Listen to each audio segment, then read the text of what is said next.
Don't I know you, sir? Don't believe so. I haven't been here in many years. Name's Silas Greaves.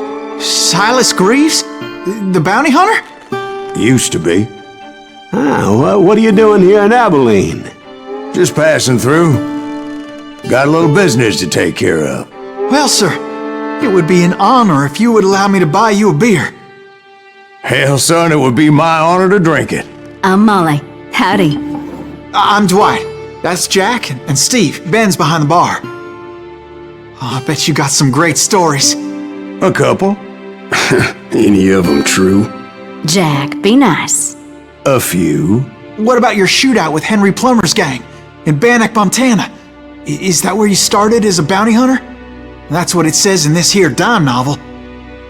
Don't believe everything you read in them dime novels, boy. First man I hunted was back when I was riding with Billy the Kid. You knew Billy the Kid? Damn right. That scrawny son of a bitch had no fear. Wouldn't back down for nobody. I heard he collected the 10 stars off any crooked lawman who crossed him. It was a war, boy. The Lincoln County War. And Billy promised his regulators would take the life of every bastard who helped bushwhack John Tunstall. Kid had a big chip on his shoulder and a hair-trigger temper. Made him dangerous as hell.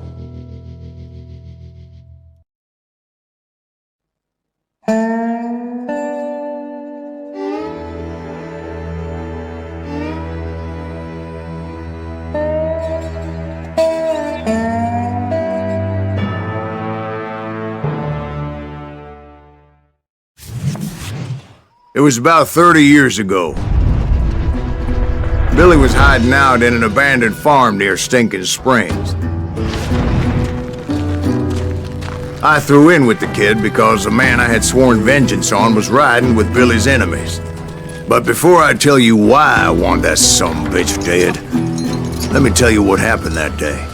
I was heading back to the hideout when suddenly I had this funny feeling. Funny, haha? No, Steve. The other kind of funny.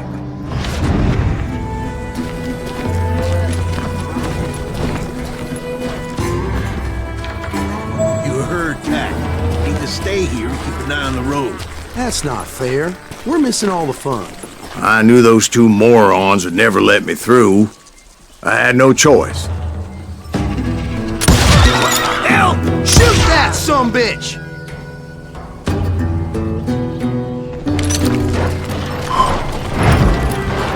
Was it Pat Garrett's posse? Oh yeah. I heard the shots and I knew I had to move fast. Garrett and his army of deputies had surrounded the entire homestead.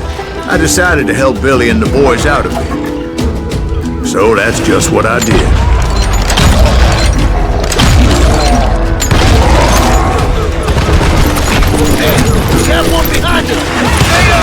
As the governor of New Mexico was paying for the kid's apprehension, Garrett was able to hire every gun hand in Lincoln County.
Bunch of chickens with their heads cut off. These some bitches running. Still, one of them reached the water tower. Not a bad idea. It would be a turkey shoot from up there.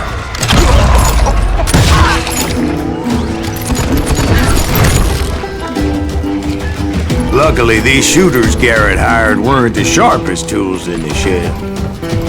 The right position is very important. Personally, I prefer to be on top. Oh, you do? Indeed, darling. But where was I? Oh, yeah. A lot of them were saddle tramps, or sod busters, or drunken drifters looking to make a few bucks.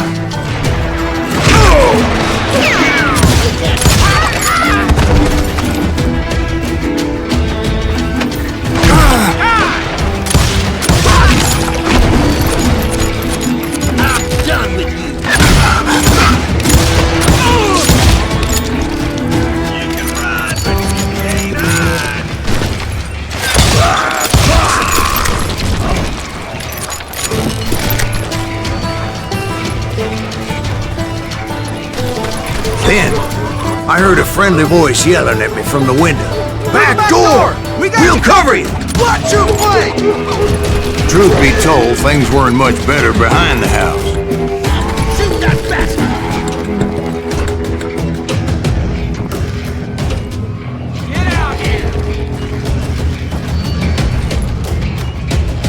Kill him for Christ's sake!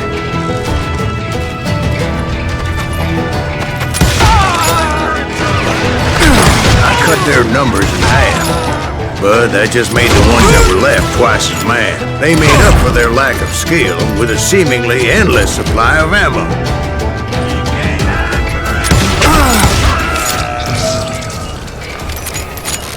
It was a bit of a slog, but I finally fought my way around the back of the house. And like that, I was inside, none the worse for wear. I passed Dirty Dave, and upstairs I found Billy and Charlie Bowlby.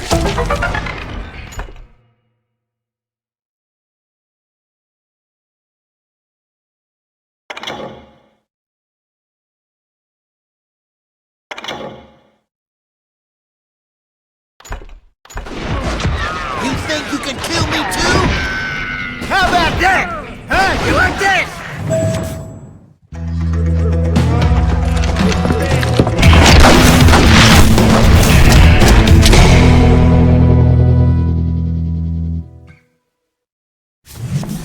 Billy looked at me and said, "About time, amigo! Grab a gun and get to the window!" Wait, so you were friends with Billy the Kid? Yeah, sort of. Anyway, we were surrounded by dozens of deputized shooters who wanted to do us harm.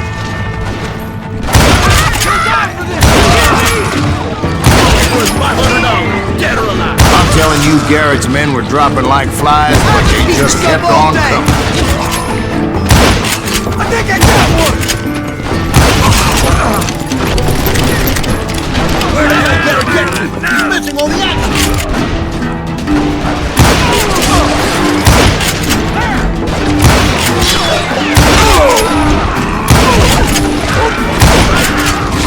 That's when Charlie got hit. "They're catching us in a crossfire!" shouted Billy. "Get to the other side!"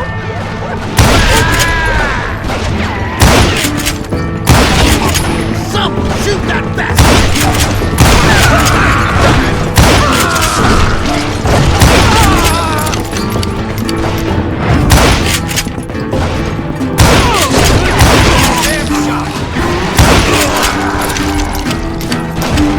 You can't take us all on!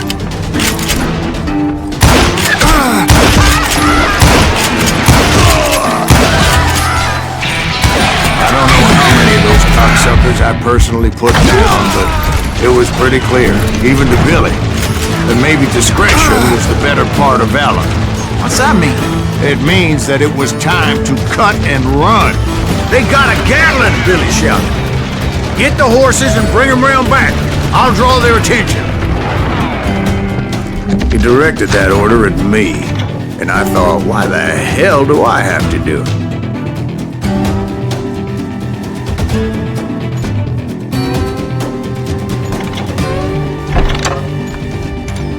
But I I went anyway. Dumbass that I was back then. Run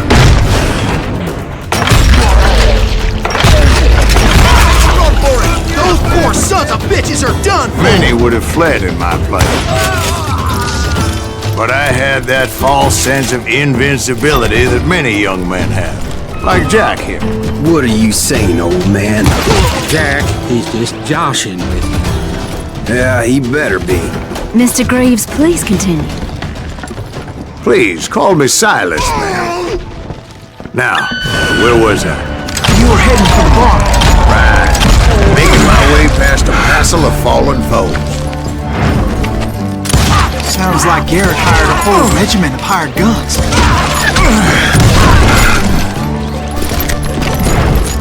Yeah, and just when I thought I was done with them, more of these hapless bastards would pop up.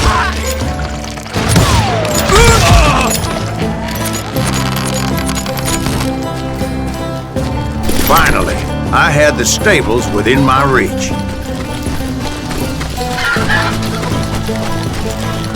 And that's when I met Sheriff Pat Garrett. I read that you went toe-to-toe with him, sir. That backstabbing bastard with that tacked-on tin star.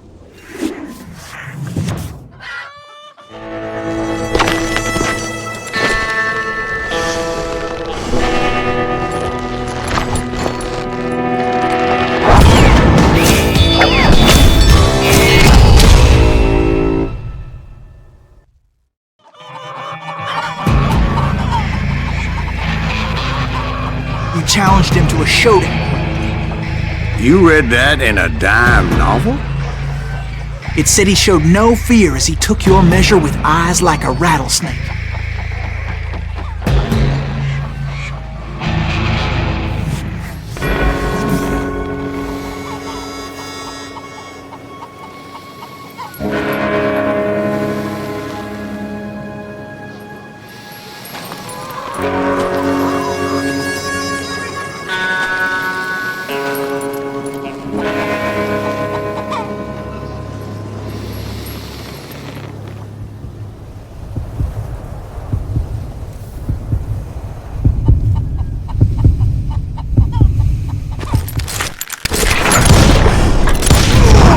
And that you killed him in a fair fight. Is that what that Penny Dreadful said? No, boy. That ain't what I meant when I said I met Pat Garrett. So let me start again. I finally reached those damn stables. Stepped inside, and last thing I heard was Garrett's voice. That's not Billy. And go on, how did it end? And, boy, that was just the beginning.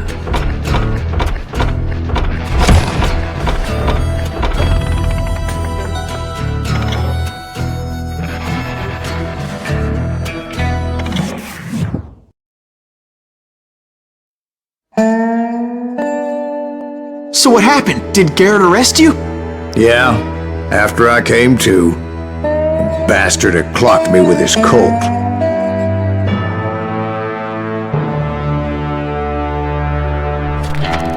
And the kid surrendered? When he realized there was no getting out of there alive. So they locked you up in Lincoln? Indeed they did. Sentenced me to hang right along with the kid.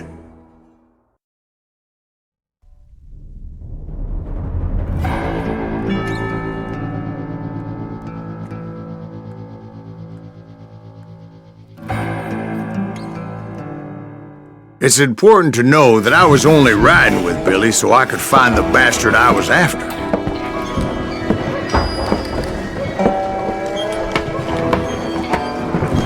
He was with John Kinney's gang, and they were sworn enemies of Billy's regulators. Why were you after him? I owed that son of a bitch a bullet for what he had done to me and mine. Instead, all I got for myself was a goddamn death sentence. Luckily, it was right around then that I heard Billy make his move.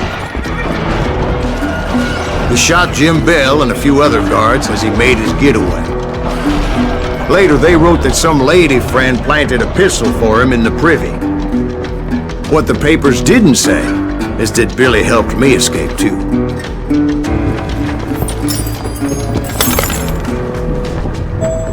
My first order of business was finding a firearm.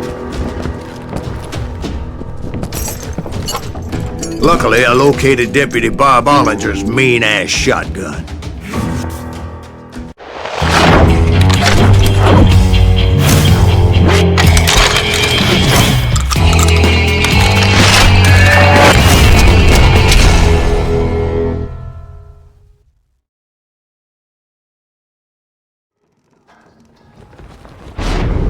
I saw Billy through the window, and he yelled that I should take to the rooftops to make my escape. So I did. Anybody see Billy? Son of a bitch shot Jim down! Hell yeah. That scatter gun was like a double-barreled howitzer. It could blow a man clear off his feet. You hardly had to aim the damn thing. Guards were everywhere looking for him.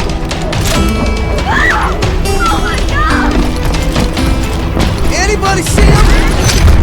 I had to jump from roof to roof like a damn alley cat. I followed the planks where I could, but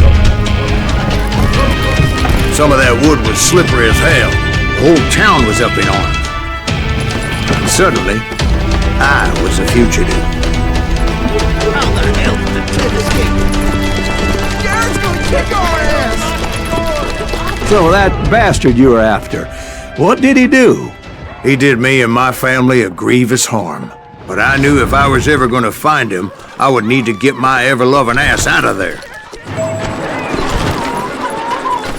I tried to be stealthy and sneak my way past. This town doesn't have a moment's peace. Don't let him get away! But hell if they weren't all waiting for me. Apparently, some of them thought I was Billy. Show yourself, Alan!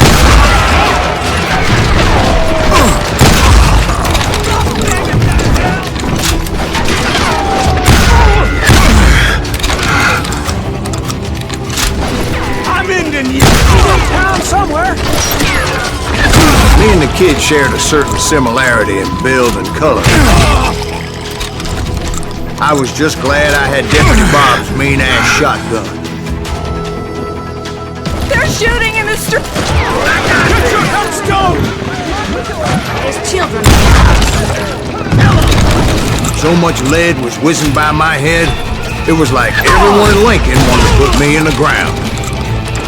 I knew I needed to find a horse. Though I never did have a great fondness for those four-legged grass eaters.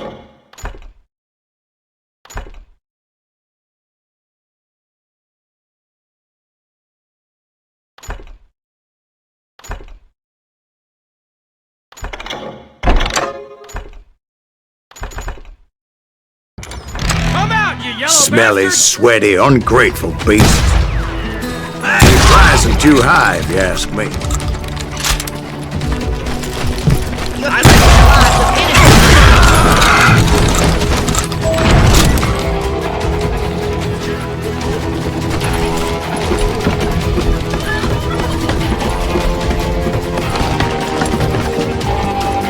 That town's going to hell in a handbasket!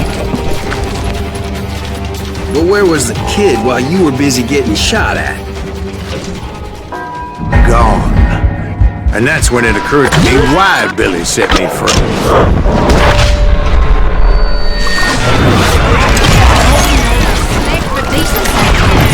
So I could be a hapless decoy and draw attention while he snuck out of town.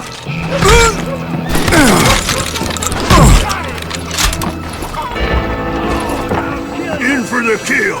I knew if I made it out of there in one piece, no one would put a price on my head. Because everybody in Lincoln would be dead? No, because they all thought I was Billy, and all that blame would fall on him. Meanwhile, Deputy Bob Ollinger was organizing a posse to put me down. He was already a mean son of a bitch, but he was doubly pissed that I stole his mean-ass shotgun. Anyway, it was me or them, and the only way forward led me straight to perdition. But the cards were dealt, and I had no choice but to play.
Finally, I found what I was looking for. The stables on the edge of town.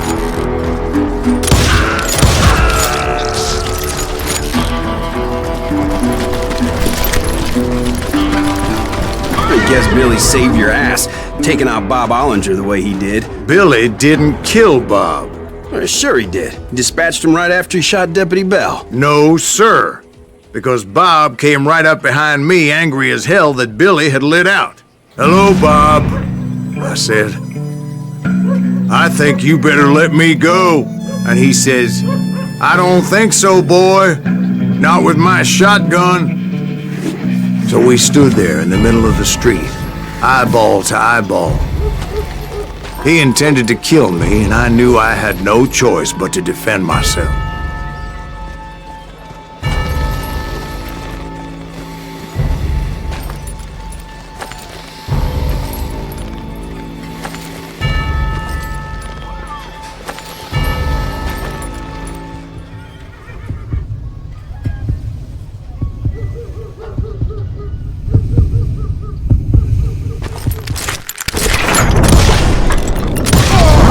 I killed him in a fair fight.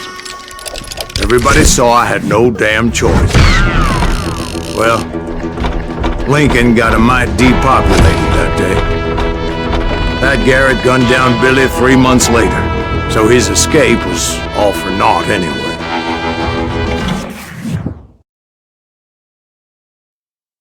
So where'd you go after Lincoln? Mexico. Until I realized nobody was looking for me. I ended up taking a job at the Rurales. The Mexican Rurales? I was hired to help them track down the cowboys. The most vicious outlaw gang in Cochise County? Curly Bill Brocious? Johnny Ringo? Led by old man Clanton himself. They must have paid you a pretty penny to take them hombres on. Not really. But truth be told, I had my own reasons for going after those boys.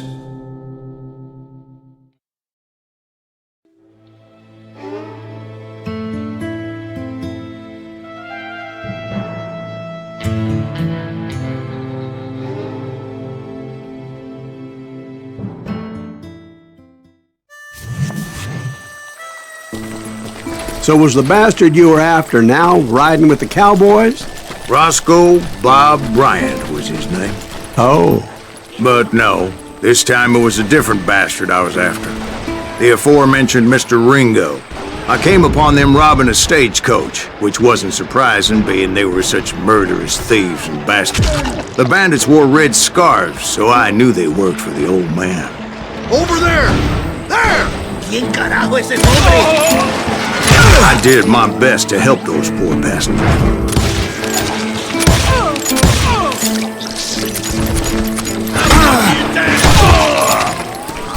Moments later, the attackers were dead, and I checked the stagecoach to see how many passengers were still breathing.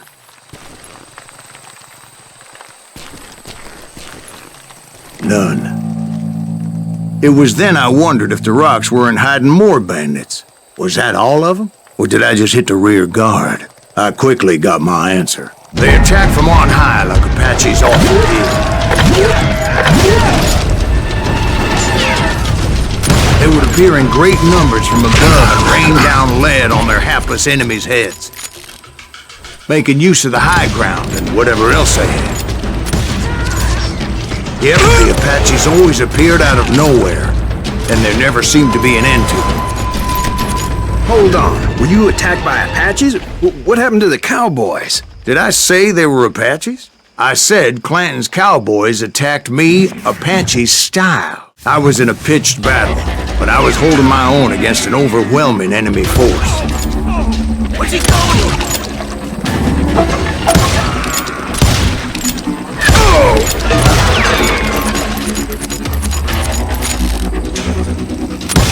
Can't outrun a bullet!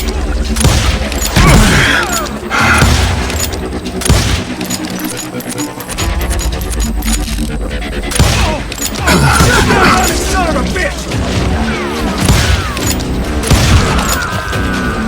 See, at the time, I was still pretty green and would often blunder into regrettable situations. But I just kept shooting at anything I could see up in those damn rocks.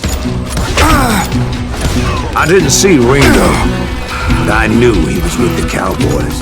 He and Roscoe Bob had done me a dreadful wrong, and I was determined to have my revenge. But to get to Ringo, I knew I'd have to fight my way past these other assholes first.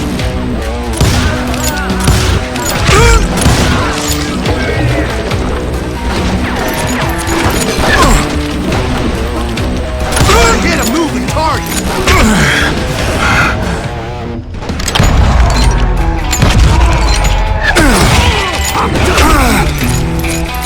Unfortunately, I was running out of ammo. Another perfect example of my relative inexperience as a hunter of men. I immediately knew that a tactical retreat was called for, as my vengeful fury was much less impressive without the bullets to back it up.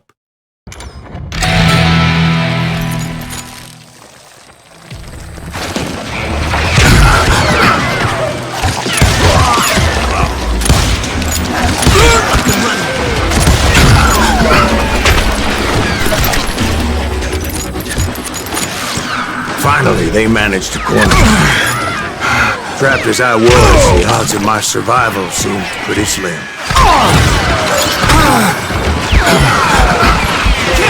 Luckily, serendipity was on my side as I suddenly spotted a way out of my predicament.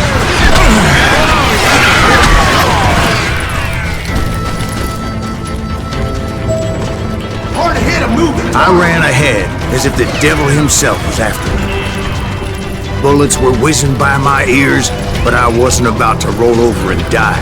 Nowhere to run! I just kept running like there was no tomorrow.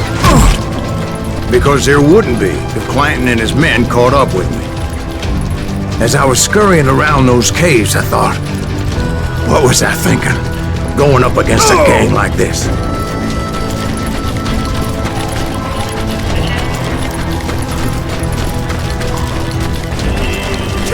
I just kept running, not knowing where the hell I was going. And that's when something miraculous happened. Like manna from heaven, I found the desiccated remains of what looked like an Apache warrior. The old weapon next to him supplied me with some much-needed ammunition.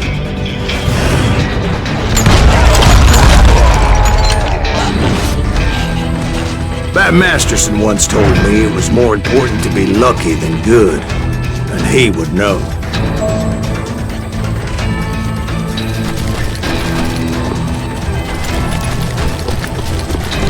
And imagine my surprise when I found a fistful of dynamite to go along with that ammo. That stroke of good fortune evened the odds and bolstered my confidence. It was time to turn the tables. Time for the prey to become the predator. Time for the hunted to become the hunter. Time. All right, Jesus, we get it. They were right where you wanted them. That's right, Jack. I was done running. The old man's boys were not expecting that. No, sir. I came at them like a wild cat. My fury knew no bounds. It was finally time for that old man to pay for his sins.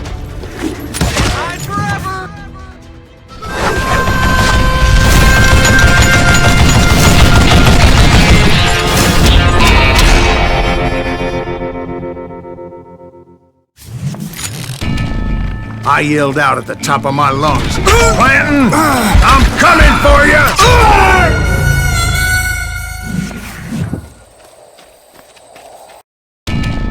But I knew I could not let that deter me. Not if I was to find and kill Ringo. I needed to get that old man off that gun.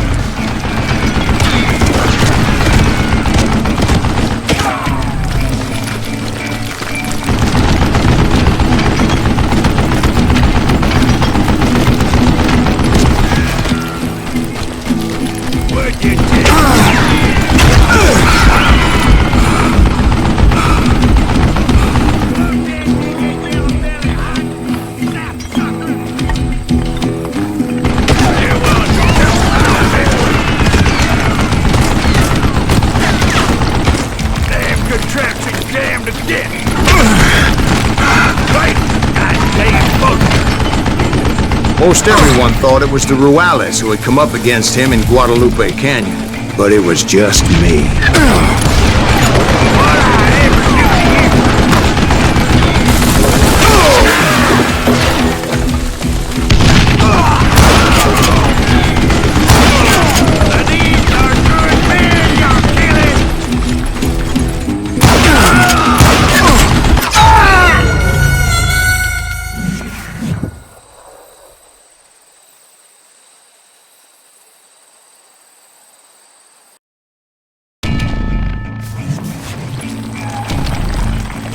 Show yourself!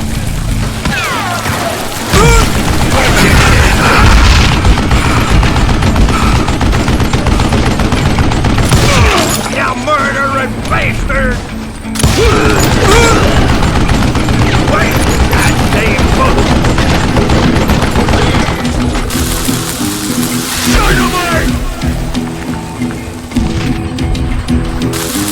You want stupid zombie!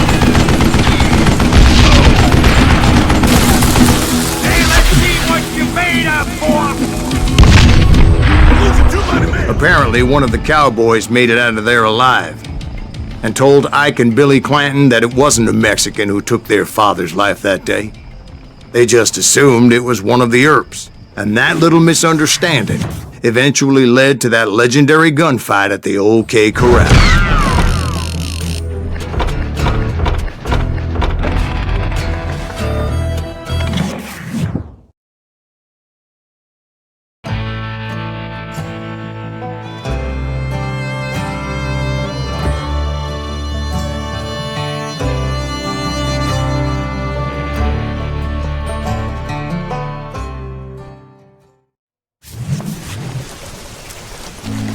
A few weeks after that dust-up at the OK Corral, I was still after Johnny Ringo. I had tracked him and the cowboys to their hideout at a sawmill, and they were loaded for bear. So, what exactly did Johnny Ringo do to piss you off? Well, him and that other bastard. Roscoe Bob Bryant? Yep.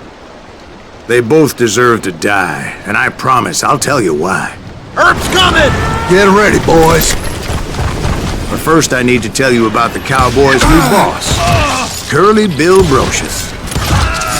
Curly Bill took charge of the Cowboys upon the old man's demise, and after that gunfight at the OK Corral, the Clantons wanted revenge. So they murdered Morgan Earp and grievously wounded his older brother, Virgil.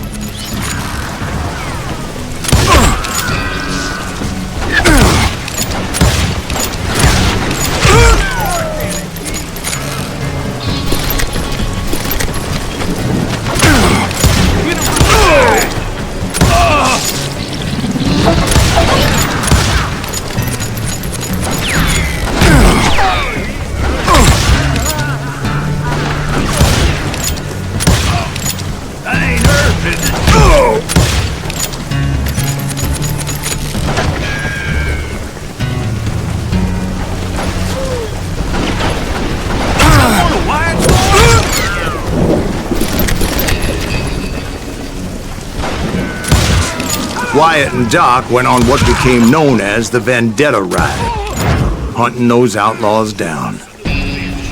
So when I showed up, that's who they thought I was.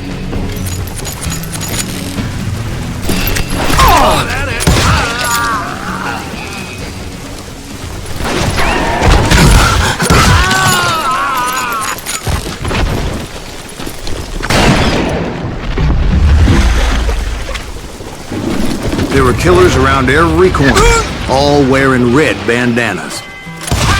That's how the cowboys identified each other, and I was beginning to wish I had one myself.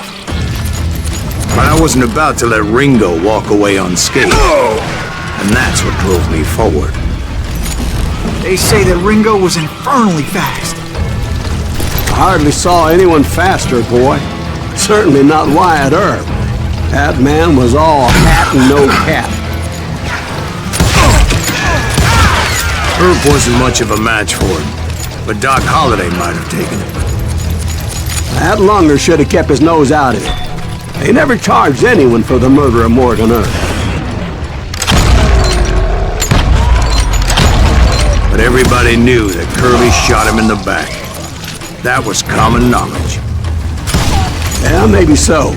But Ringo had nothing to do with it. He was just being loyal to a friend.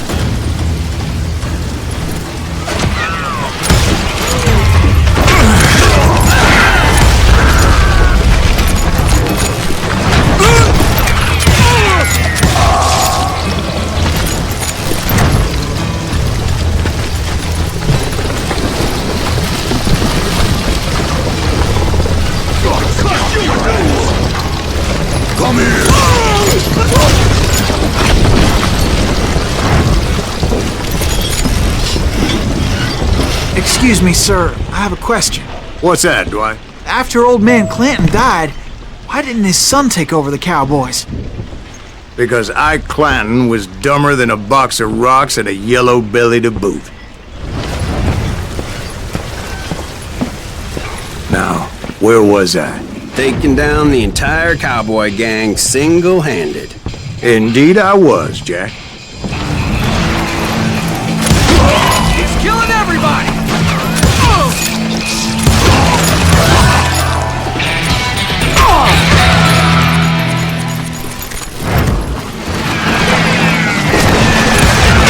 Though it wasn't easy, as those boys had good cover.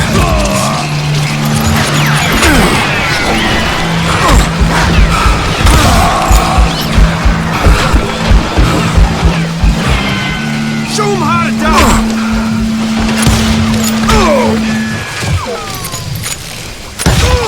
Did that asshole just kill Red?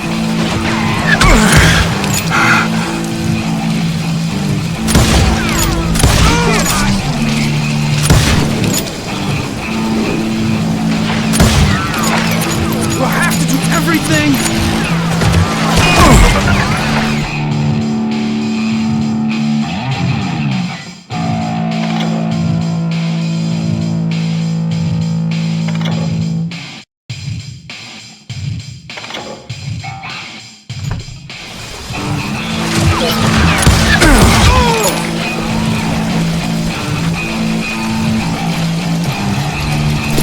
You bastard!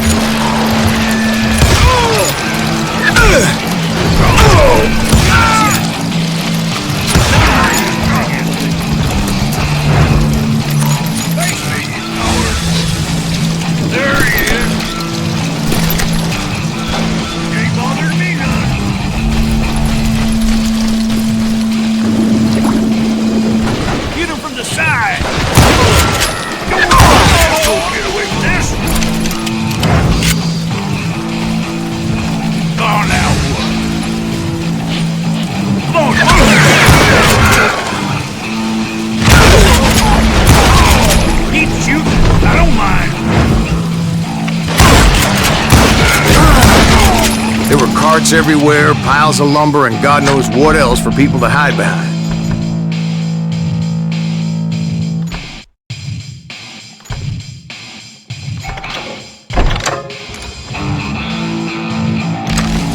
That really was one hell of a sawmill. Quite an impressive operation.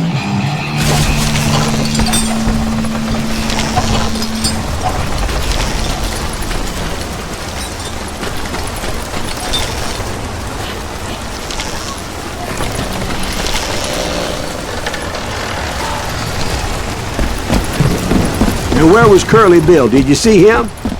I'm about to get to that, Ben. Patience. I'm painting a picture here. There was this beautiful waterfall and a crystal clear stream that led to a verdant valley that was truly... Consider your picture painted. What happened next? Well, finally the bastards that were still alive made a last stand.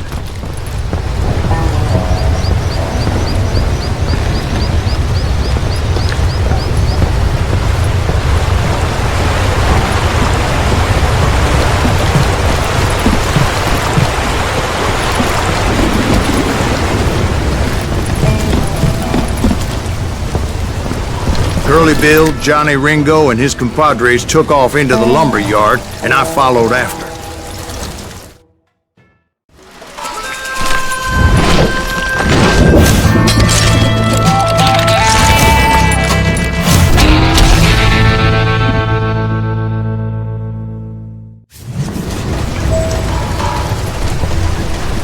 Are you saying they ran? Cowardice was not in Ringo nor Curly Bill's nature. No, sir. I never said they were running scared. They just wanted me out in the open. Time to dance with the devil! You working for Wyatt Earp? Did that sumbitch Earp send you to kill me? You can't hide forever, boy. Get it, boy.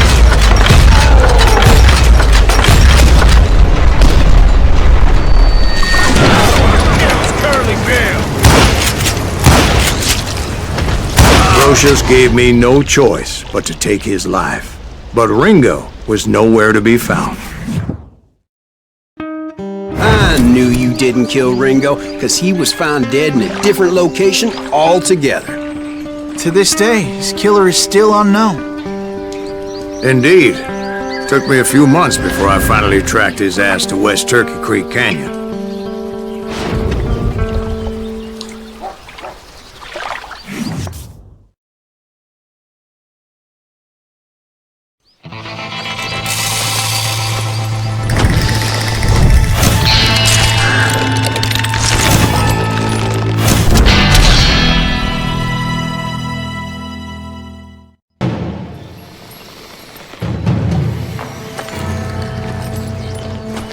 That's incredible, sir. I always thought that Doc Holliday was the one that killed him.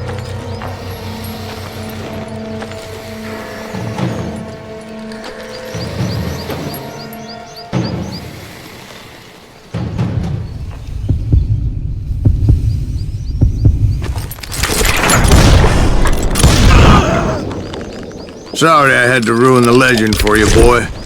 But the legend ain't always true. Doc Holliday had nothing to do with the death of Johnny Ringo.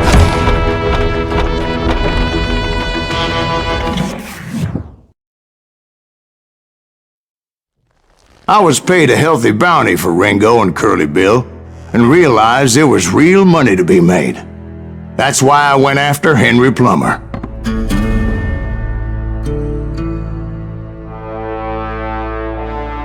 Now, wasn't he the sheriff who augmented his income by shaking down miners and robbing gold shipments? That's the one. Oh, yeah, I remember him. He ran that gang of thieving outlaws called the Innocents.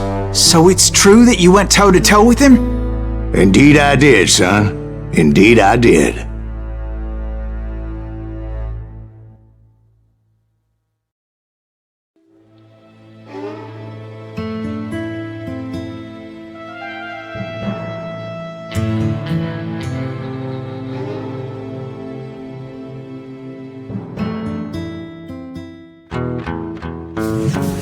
I knew I needed resources if I was going to track down Roscoe Bob Bryant, and hunting Plummer looked like a good way to get rich quick.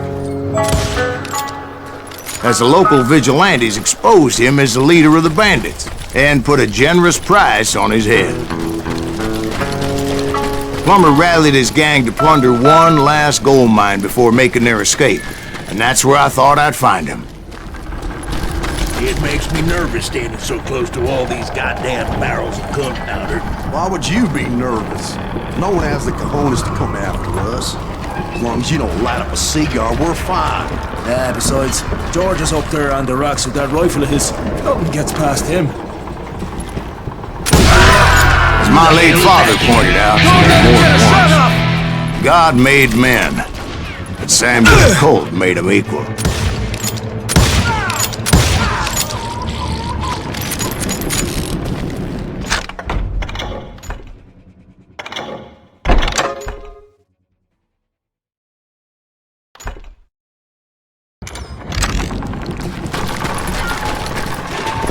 I knew that dynamite wasn't mine, so I decided the polite thing would be to return it. It was the biggest gold rush since Sutter's Mill in '48. Unfortunately, prospectors weren't the only ones drawn to those riches. There were thieves and killers, robbing travelers and hijacking gold shipments. Like those that ran with Plummer. Some were just regular folks I knew from town, drawn by greed and easy pickings. Charlie Crow, the blacksmith. James, who worked in the stable. Sam and Jeremiah Barker, the butcher's son. Of course, the rest were veterans of the Civil War. Stone-cold killers trained on the bloody fields of Shiloh and Antietam.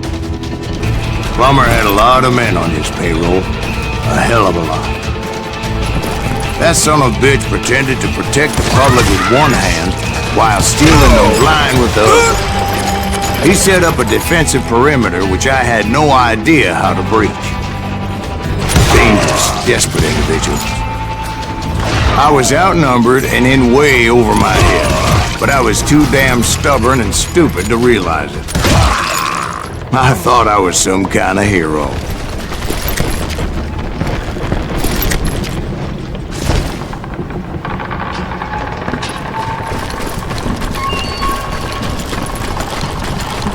I finally made it past and headed on to meet my destiny. But first, I had something I needed to figure out. I had a few ideas on how to get into that mine, but once I made my decision, I knew there was no turning back. So my first thought was to enter the nearest mine portal. I saw an entrance. Made sense. It was the quickest way in, but that also made it more dangerous, as there would undoubtedly be enemy pickets posted along the way.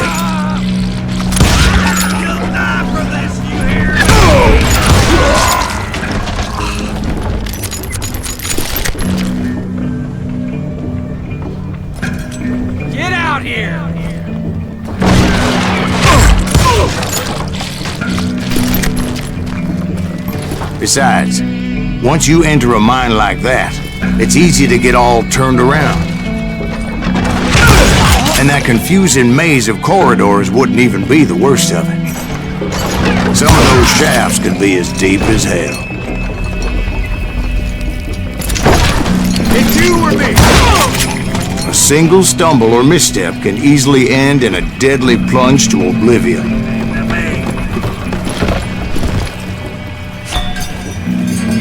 About out of bullets.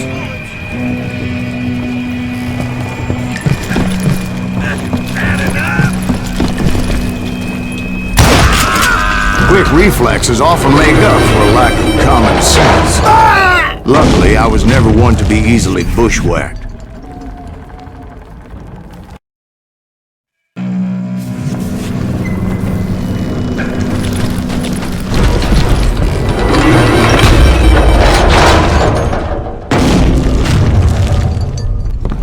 I would just need to be careful not to blow myself to Kingdom Come. Surprise! With all that gunpowder and dynamite, a body has to know what he's shooting at. All it takes is one tiny spark, and boom. Take that asshole out! As a boy, I always loved the 4th of July. Take him!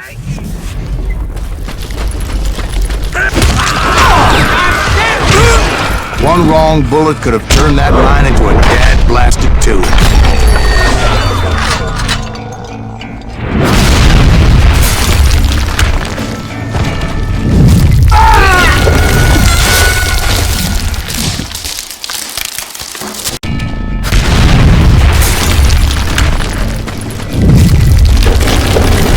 I admit that my plan of attack was not just moronic, but clearly indecisive.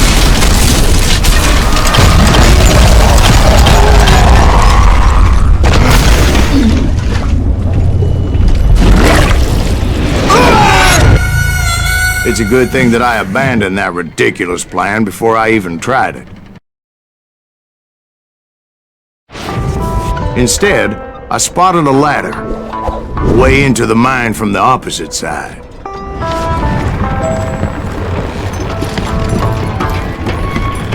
It was a long way around, but that approach seemed more sensible at the time. Of course, being I had a problem with heights, that scaffolding scared the bejesus out of me. Climbing down that ladder required some caution, because even though I had a younger man's reflexes, I needed to make a leap of faith. Which ain't easy when you're suspended between heaven and hell. I was determined not to give up, however. That Sheriff Plummer seemed quite a despicable character. When the vigilantes discovered what the sheriff was up to, people were outraged. That 10,000 they put on his head would go a long way to helping me find old Bob. And I had made it my mission to settle that score come hell or high water. But first, I would have to make a choice. Take the elevator or climb the ladder.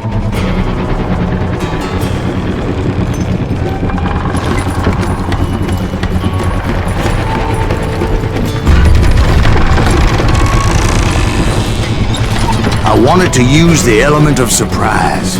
Plus, I figured I could use the exercise. I was warmed up already, so what the hell?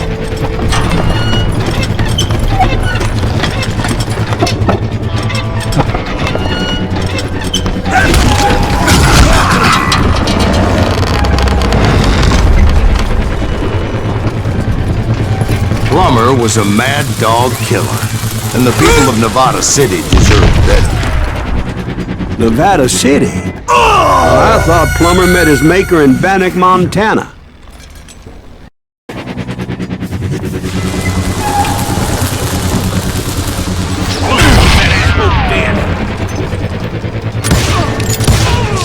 Right, well, he was the sheriff of both places at one time or another, but that's neither here nor there.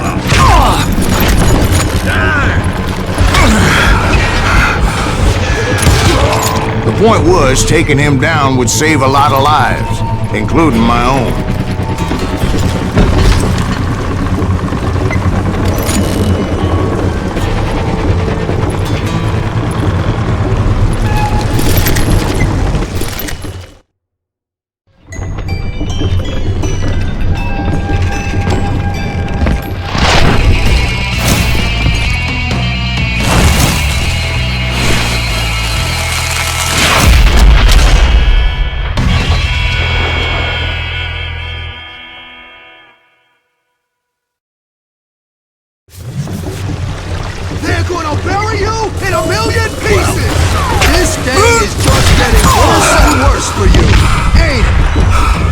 Plummer was clearly unhinged, and I could see right away that this was going to take some doing. You can run, but you can't hide forever! You ain't taking me!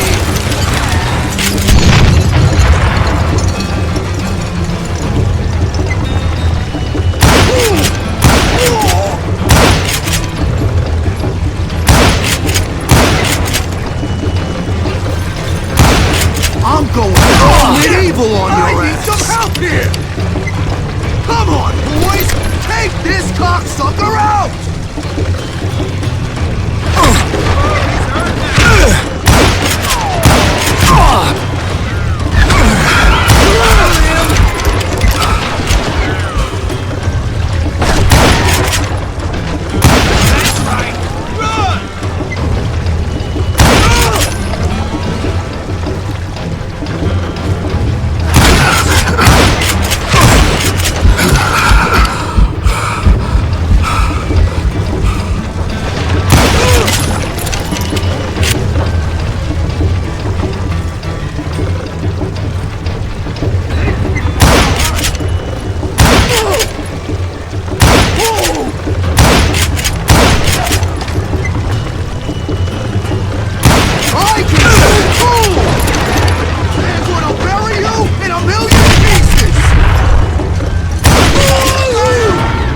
So that's how Henry Plummer died. Him and his crew were worth their weight in gold. And now, I was officially a bounty hunter.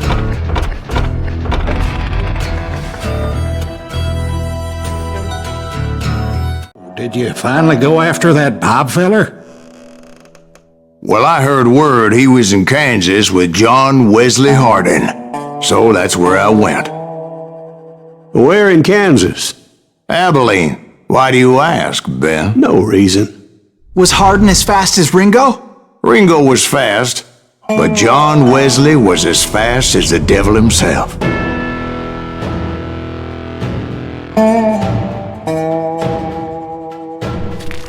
Hell, he killed his first man at 15. From that day forward, he had a price on his head and wouldn't back down for nobody, not even Wild Bill Hickok himself.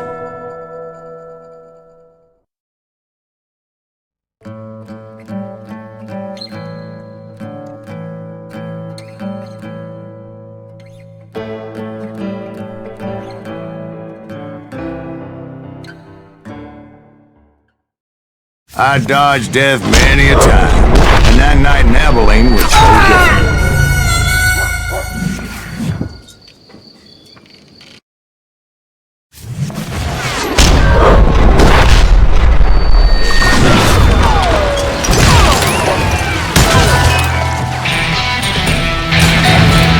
I was there with the intention of finding that bastard Bob and collecting the bounty on John Wesley.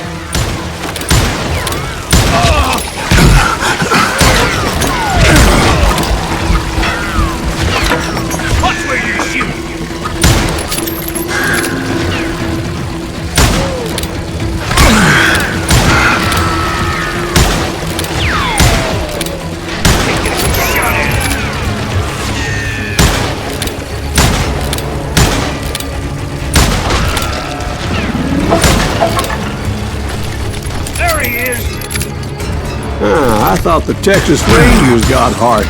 Yeah, that's what they want you to believe.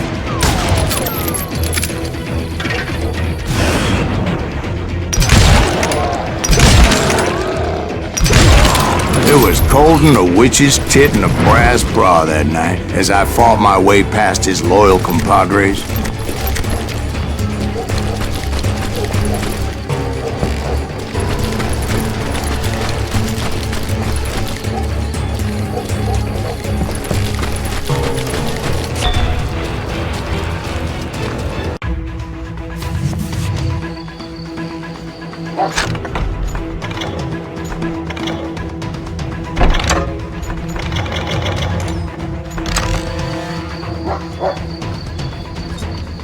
To the very same saloon where... Look around and imagine this place painted in blood. Hardin was waiting for me, and...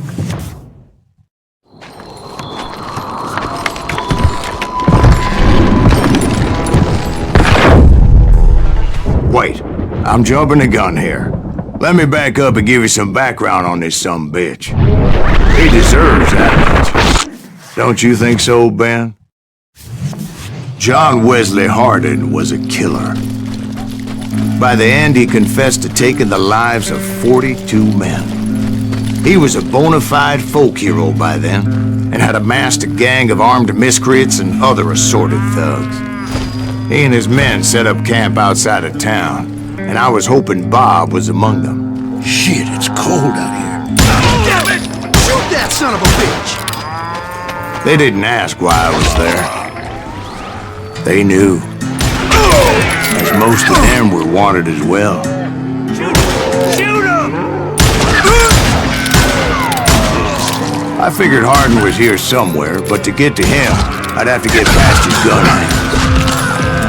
And that was easier said than done, as most of them were as foolish and full of bravado as I was. I had to spill a lot of blood to find out Hardin wasn't in that camp. He was carousing in town with his closest friends. Hardin's boys apparently didn't want me to reach the Bull's Head. Some were hightailing it into town to inform their FA of my unwelcome presence. Let the boys know we got another law dog.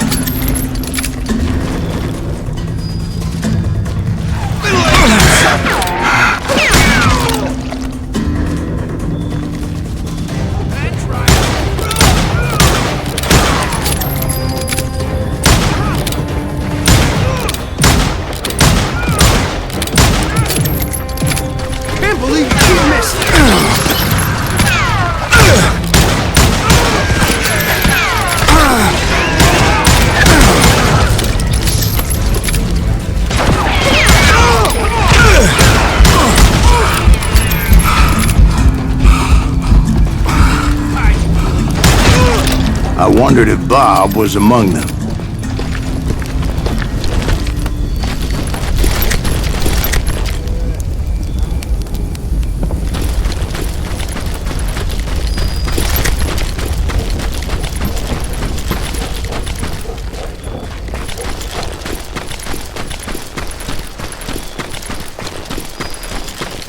And I steeled myself for the fight ahead.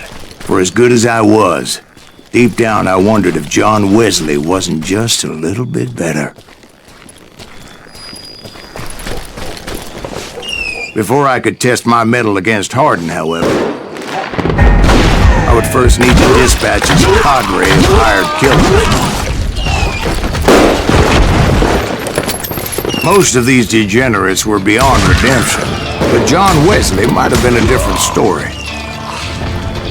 I didn't learn until later that that night was in fact his birthday celebration.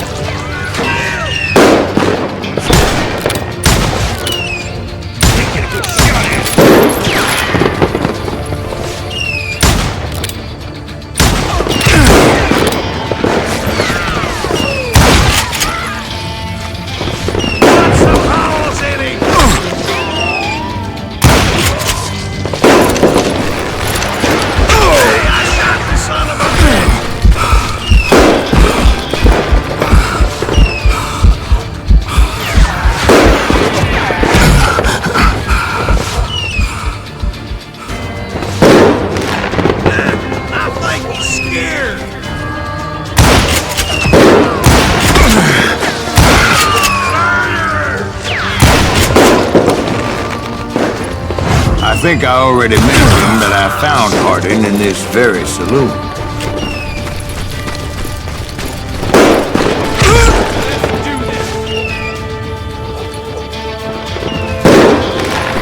You're done.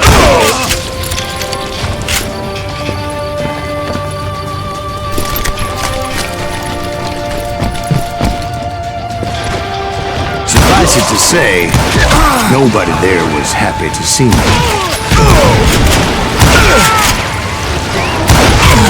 In fact, I felt a certain hostility. You bastard!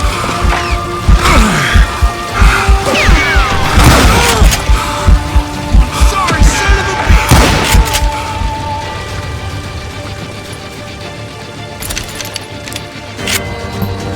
I'm gonna shoot you dead! I was disappointed that neither Bob nor John Wesley were among the dead. But that was short-lived, as a moment later I was facing down the fastest gun in the West.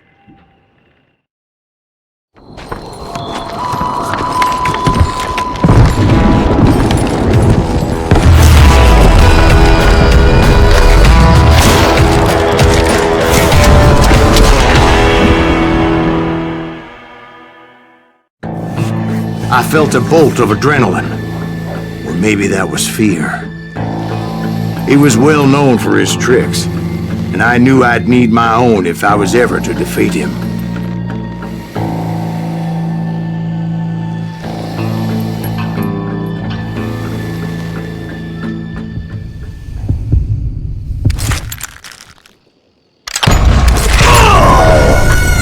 No, wait! He didn't hit me then! I'm sure of it!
That man was faster than greased lightning.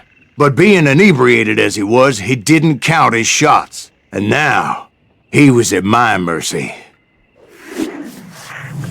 So he didn't die? No, I sent him to prison.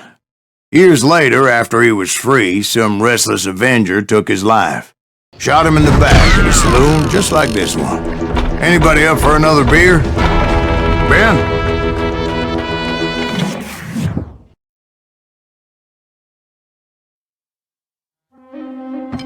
Thank you, darling. Yeah, some say revenge is a dish best served cold. So whatever happened to that Bob guy you were after? Personally, I'd like to hear some of your other adventures. Like, I don't know, did you ever go toe-to-toe with a red man?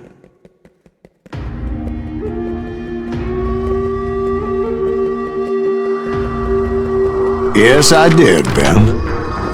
I remember once I was after this renegade Apache, Grey Wolf. Strangely enough, revenge was also his primary motivation.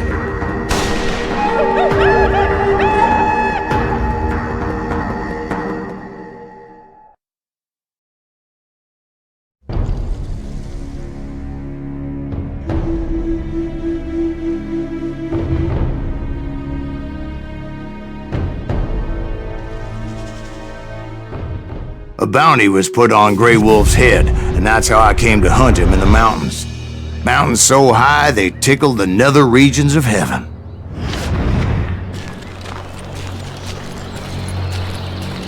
Grey Wolf was a Chiricahua Apache medicine man who had led a war party in revenge for a massacre against his people. The U.S. Army had attacked his tribe during his daughter's sacred sunrise ceremony, and the slaughter was unspeakable. I understood his anger, as there's nothing more traumatic than seeing those you love die in a cruel and painful death. Right from the beginning, I couldn't shake the feeling that Grey Wolf was watching my every move. He led a band of young Apache warriors who wanted retribution and were more than willing to die for him.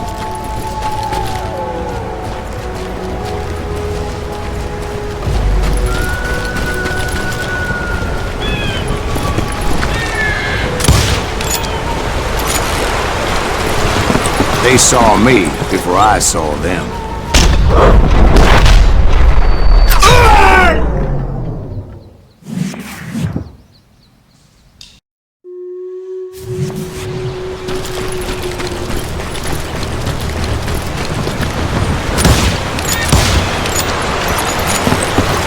They saw me before I saw them.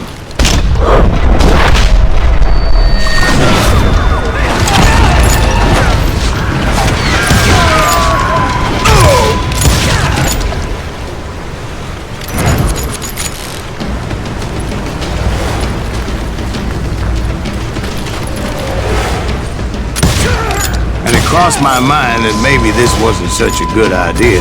But now that the shooting had started, there was no backing down.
It was rugged country, the winter home of the Chiricahuas, and that's why they had retreated there.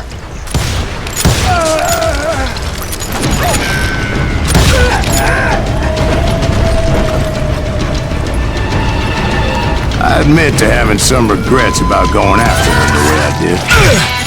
But then again, I got a lot of those.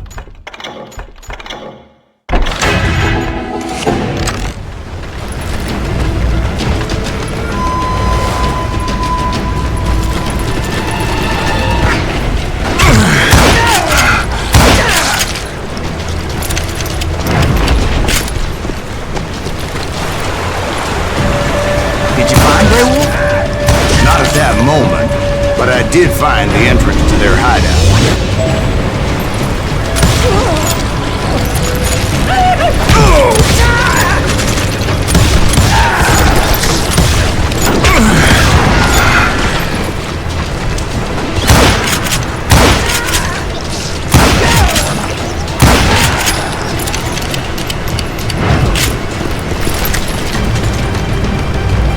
A deep crevice that led to a deeper cave.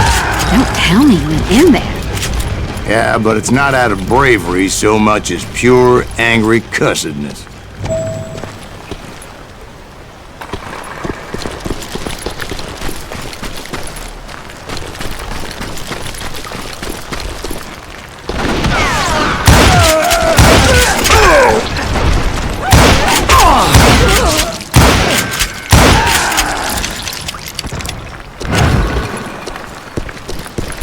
See, back then, I had a stubborn streak a mile wide, and I wasn't about to back down.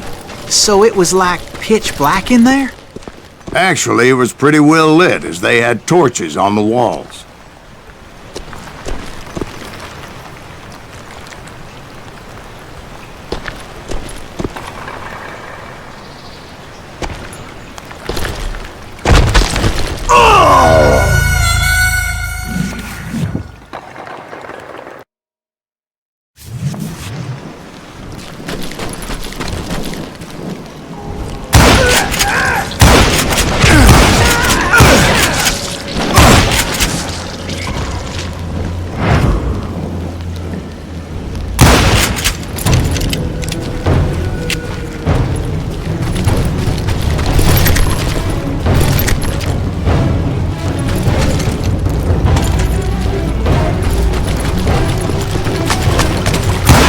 was his cave? Big as hell. Chiricahua had hid out there during the Indian Wars.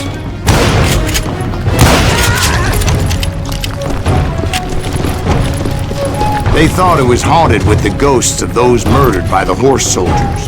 The cave was haunted with dead Indian ghosts? To be honest, I was more concerned with the live ones than the dead ones.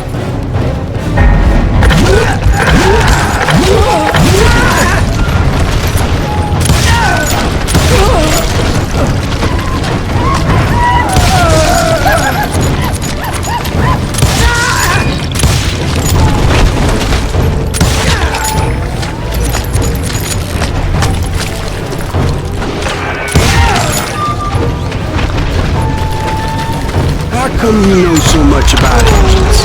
A few years back, I was married to 2 Mescalero women. At the same time? Yeah, they were sisters. Polygyny is traditional among the Mescalero. So what happened? Oh, I had to get out of there. Those girls never shut up.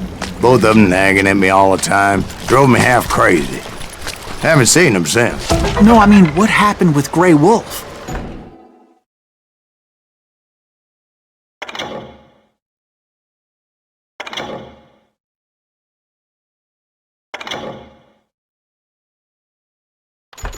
Oh, well, I pursued him into the Cave of Death.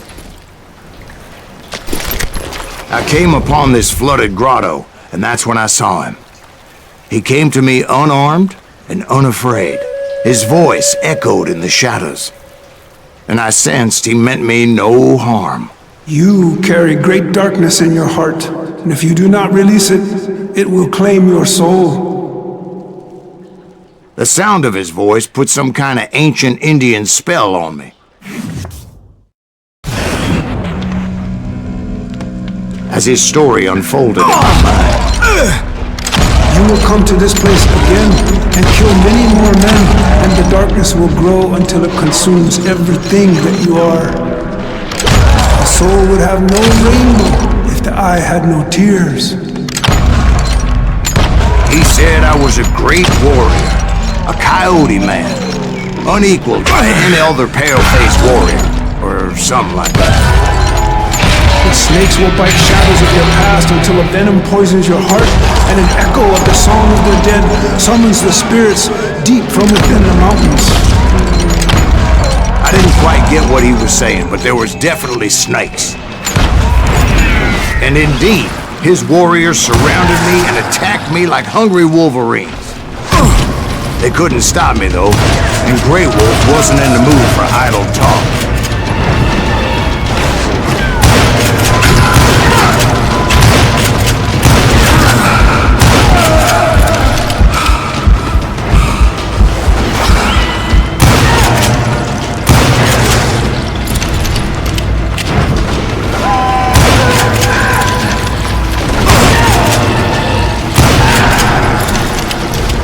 I swear I couldn't see any way out of this trap. But suddenly, one just appeared. Kind of like a miracle.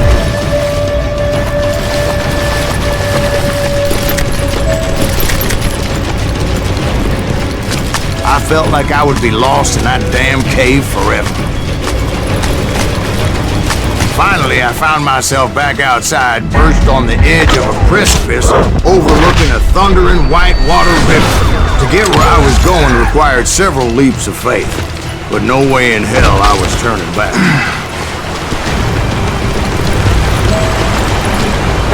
I chased after him, determined to make him explain the meaning of all that mumbo-jumbo. Mumbo-jumbo is right. Are you making this all up as you go? A few details may be fuzzy, brother, but I am relating exactly what happened to me. There were dozens of Apache warriors aiming at me from on high. Dozens?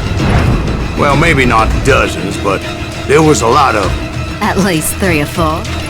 Well, more than that, little lady.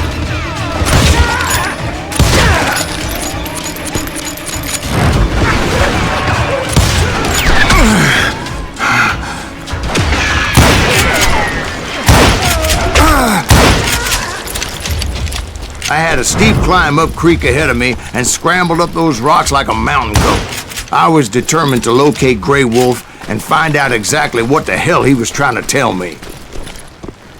And wouldn't you know it, that crafty son of a bitch let me ride into a trap. Well, son, there had to be at least 100 Apaches surrounding me. 100? God be my witness.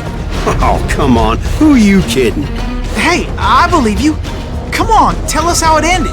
All right, but I'm not gonna drag this out. Where were we? You were surrounded by 100 Apache warriors.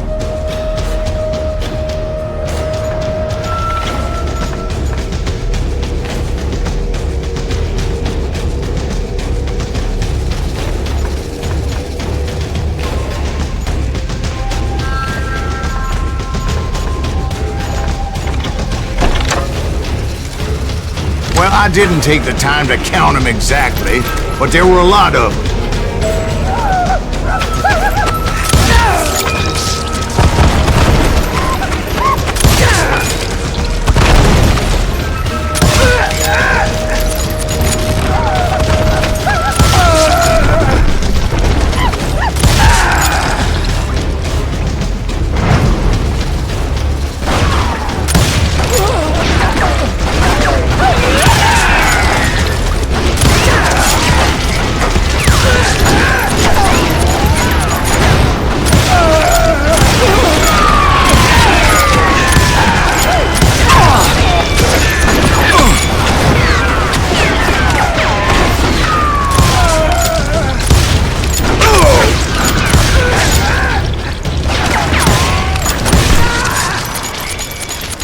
And in the end, a path appeared before me that I had not seen before. I followed it as I desperately needed to find out what Grey Wolf was trying to tell me. But it was like that son of a bitch disappeared into thin air.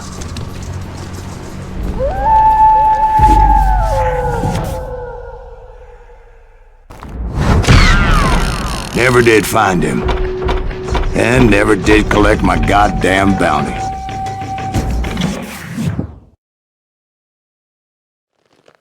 Thank you, darling. It's interesting how the truth can sometimes seem, might malleable, depending upon your point of view. Like how those dime novels make you out to be something you're not? Jack, don't be starting trouble. No, he's right. They do tend to exaggerate. Did they exaggerate your part in taking down the Daltons? Well, I was there in the flesh, boy, so I saw what happened firsthand.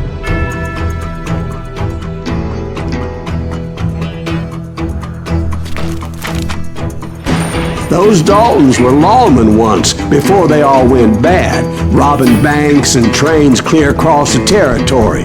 Until Coffeeville, of course. I was one of the citizens who took up arms that day. Fighting on the side of right? I did my best, sir. We all did.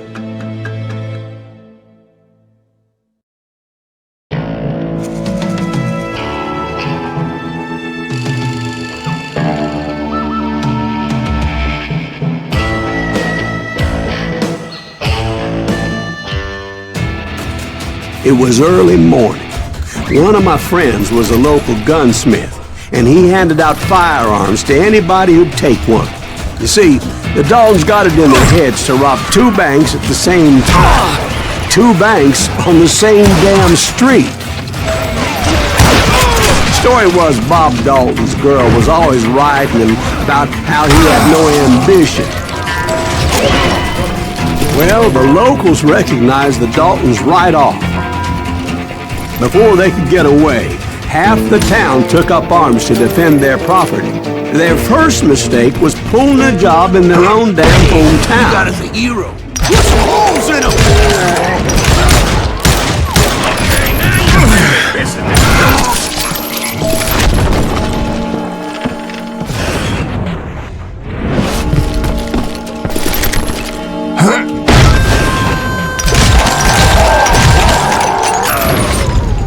The brothers paid dearly for their stupidity, but everybody knows they had it coming. There's more to it than that. I read all about that day, so I know for a fact that it went down very differently. First of all, it was high and a posse of U.S. deputy marshals were on the rooftop across the street. Get ready, boys. They're gonna make a move. The lawmen had been tracking the Daltons for months. Now they finally had them dead to rights. Among them was a bounty hunter feared by many a lawbreaker. The marshals tried to get the Daltons to surrender. They'll give up eventually. We just gotta wait. This bounty hunter knew that the brothers were far too proud to ever lay down their guns.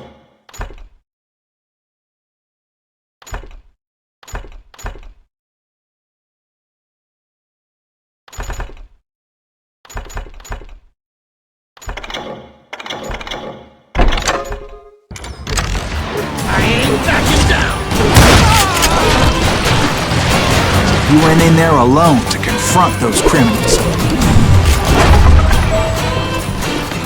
One of the marshals shouted, "Where are you going? Are you crazy?" Hey, where do you think you're going, dumbass? That rifle's mine. He saw a way to get around to the back of the bank. Then he figured out how to hit the Daltons from a direction they weren't expecting.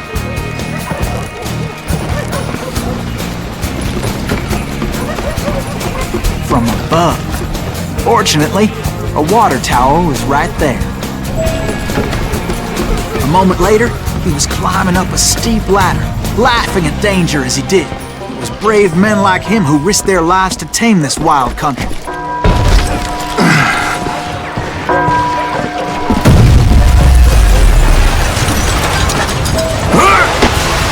We've got company! Heroic men like him, who did what other men couldn't or wouldn't to make this country free. Like Jim Bowie and Davy Crockett. Is that Silas died Greaves? defending the Son alley. of a bitch!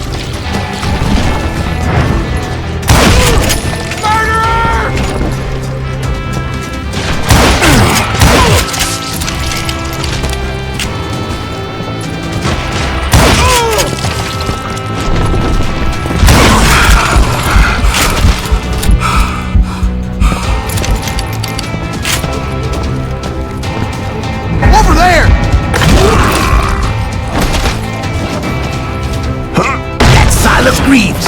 What the hell? Blam! He came away victorious, taking down those thieving Daltons. His name was Silas Greaves, and when the dust finally settled, he was the last man standing. Sorry, kid, but that just wasn't the way it happened.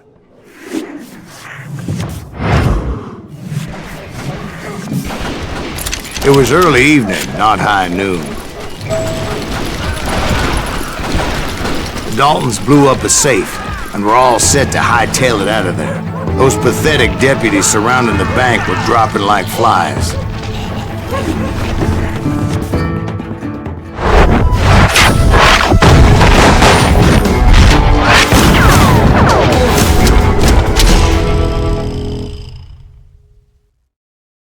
I'd been tracking those jokers for months, waiting for them to do something reckless. There he is! Finally, they did. Those stupid bastards decided to rob two banks at the same time in the same town where everybody knew them, but they still had friends in Coffeeville. Hey, we got us an evil. What's holes in them?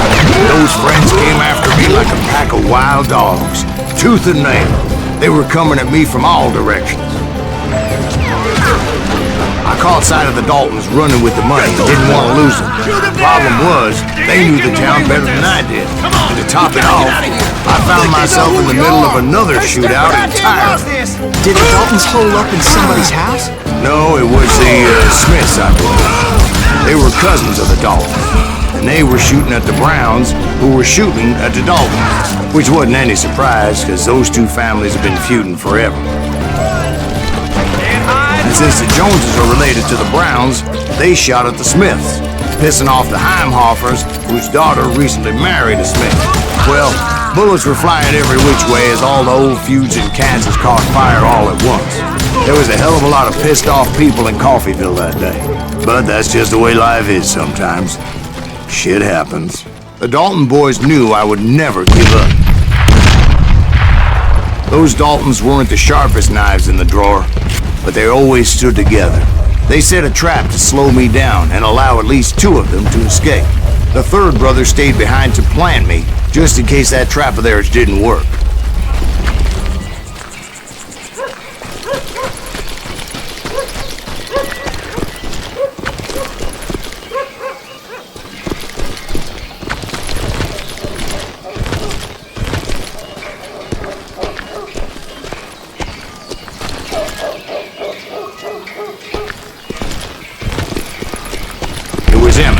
The youngest, and he decided to stand his ground and face me down. I ain't afraid of you, Silas Greaves. This is where it ends for you. He was determined to protect his brothers. I understood how he felt. Taking me on all by his lonesome wasn't exactly a recipe for a long life. But Emmett Dalton survived the robbery in Coffeyville. He's the only Dalton who did. They say he was shot 23 times. Well, Dwight, who do you think put all those damn holes in him?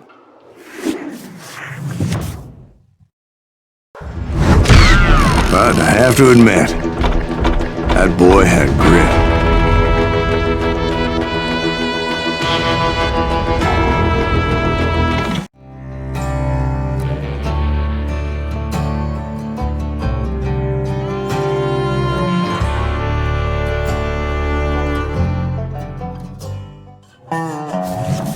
We'll get those suckers! It took me a couple of days to track the Daltons down.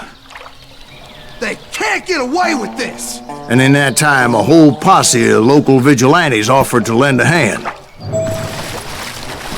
We'll track him to the ends of the earth. They seemed as determined as me to find those outlaws.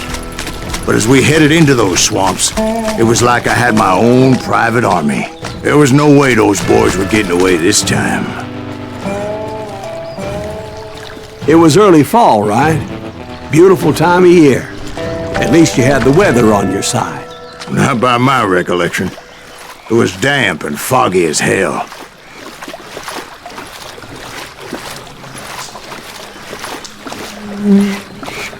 It was tough to stay on a true course, so we kept an eye out for landmarks. It was autumn. The maple trees were in full color, red as blood.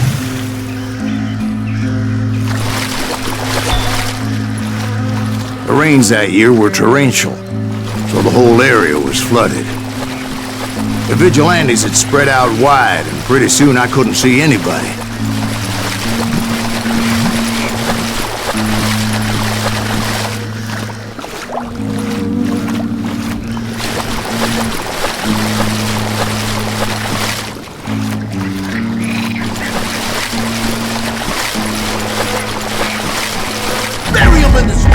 Plant them where they stand!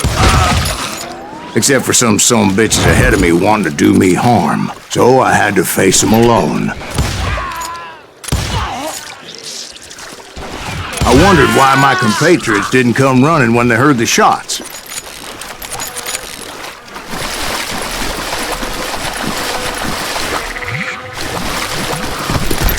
So did you find the Daltons? Not yet. But I did have the questionable pleasure of meeting a few of their friends.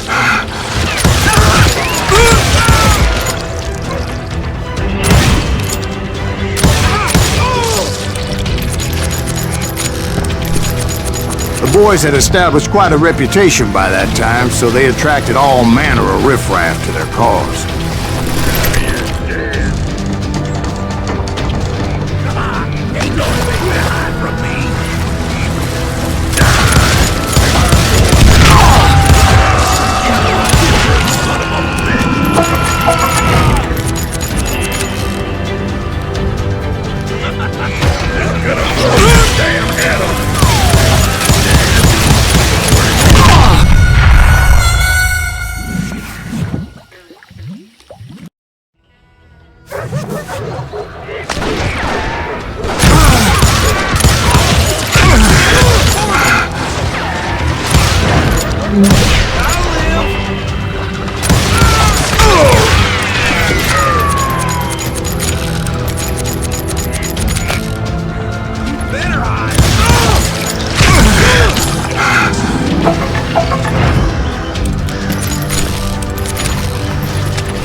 was under serious attack.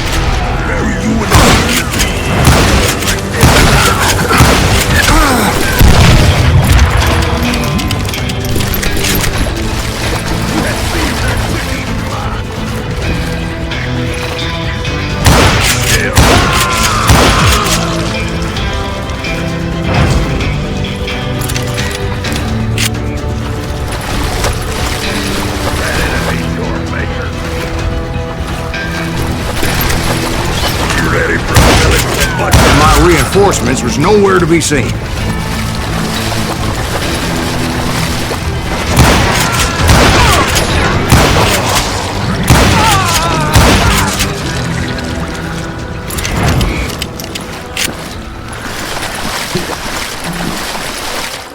But luckily, a barn materialized as if right before my eyes. I scrambled up top to get a better view, but just ended up falling inside. So, how did you get out? The barn doors was open. About right then, I saw some suspicious characters running for the bushes. Of course, I followed them.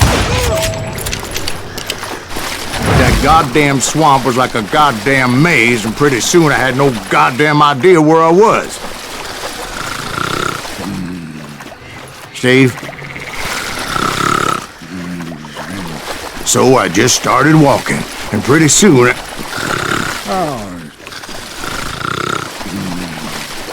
Steve? Steve! Huh? Oh, no, I'm listening. Indians surrounded me from all sides.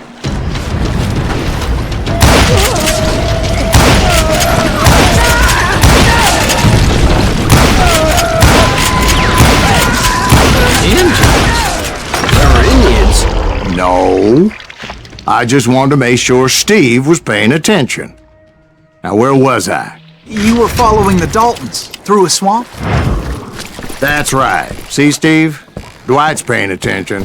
Oh, I'm listening. I was just resting my eyes. So, where was I? The Daltons. Right. See, there's a reason so many outlaw gangs are made up of brothers. Being a brother is a very sacred thing. It's a bond like no other. So did you ever find the damn Daltons? Not yet, but I did find a few of their cousins. You Kansans breed like rabbits. More Smiths or Heimhoffers or who knows what. But hell, what's more important than family? I bet Ben knows what I'm talking about.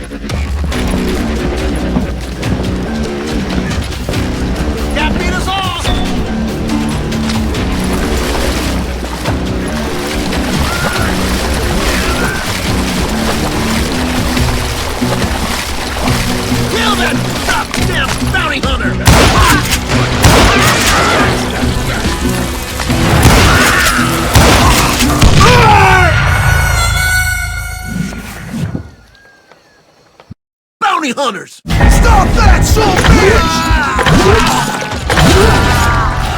There he is!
those Dalton boys were out there somewhere, standing together against anyone who would threaten them.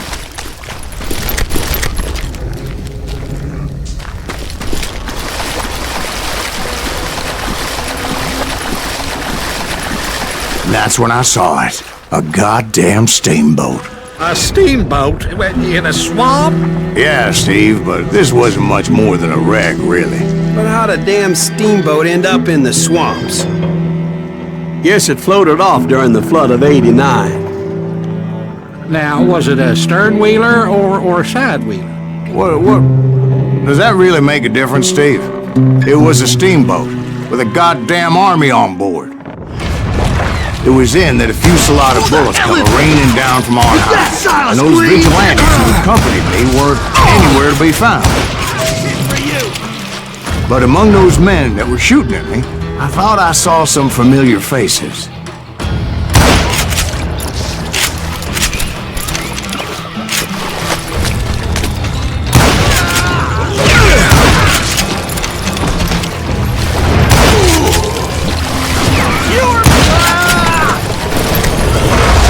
Somewhere up there, the Daltons were waiting on me.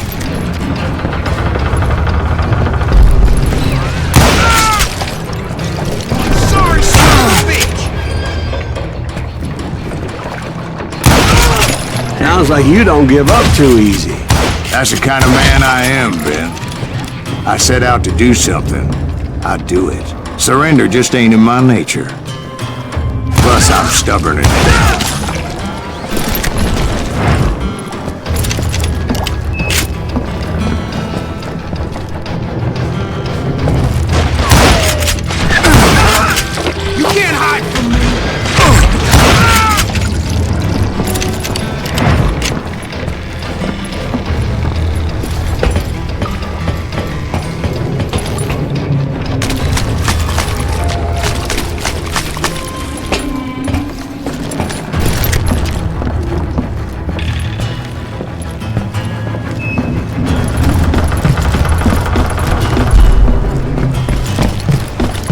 Right about then, much to my relief, the vigilantes finally arrived. Their leader motioned at a cabin in the middle of the top deck, pointing me directly at the Daltons. I finally had them, after months of dogged pursuit.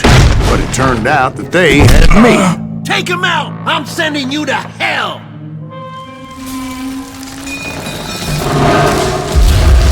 The Daltons had played me like a fiddle. After all, is it? Apparently, the vigilantes were on their damn payroll. They didn't just want to shoot me. They wanted to burn me alive. But finding my way out of a burning labyrinth proved to be quite a challenge. It was a riverboat, right? I mean, it's not like it was a goddamn ocean liner. Oh, yeah, but I was in a Did you fight. hear about that ship that's gonna launch next year? Largest one in the world. We're talking about the Titanic. If you ask me, it's too blessed big.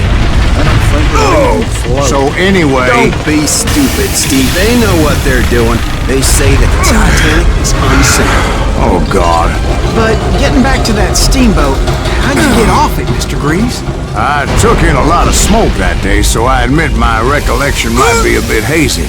But somehow I managed to finally disembark. I was coughing up smoke and pretty damn pissed.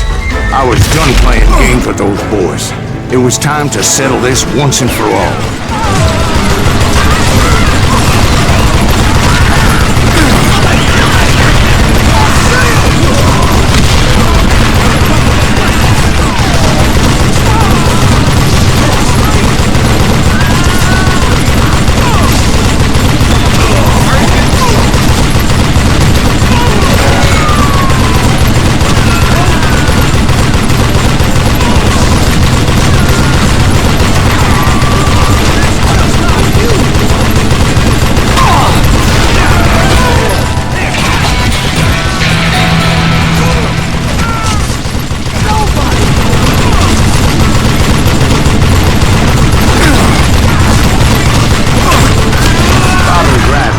To come at me one at a time. They were in this together. Two brothers side by side, determined to take me down. Confident that this time the odds were on their side.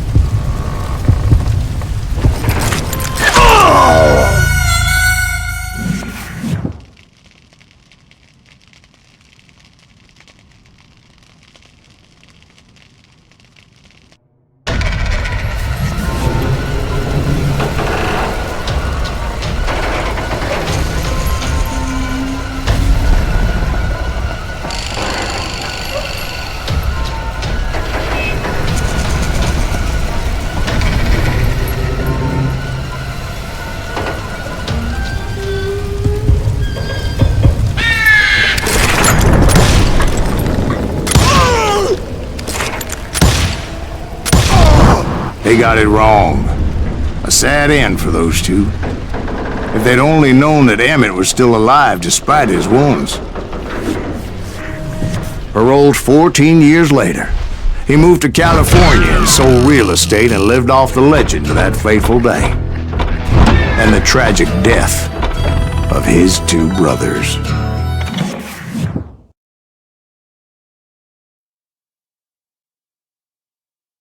My own brothers died tragically as well, truth be told.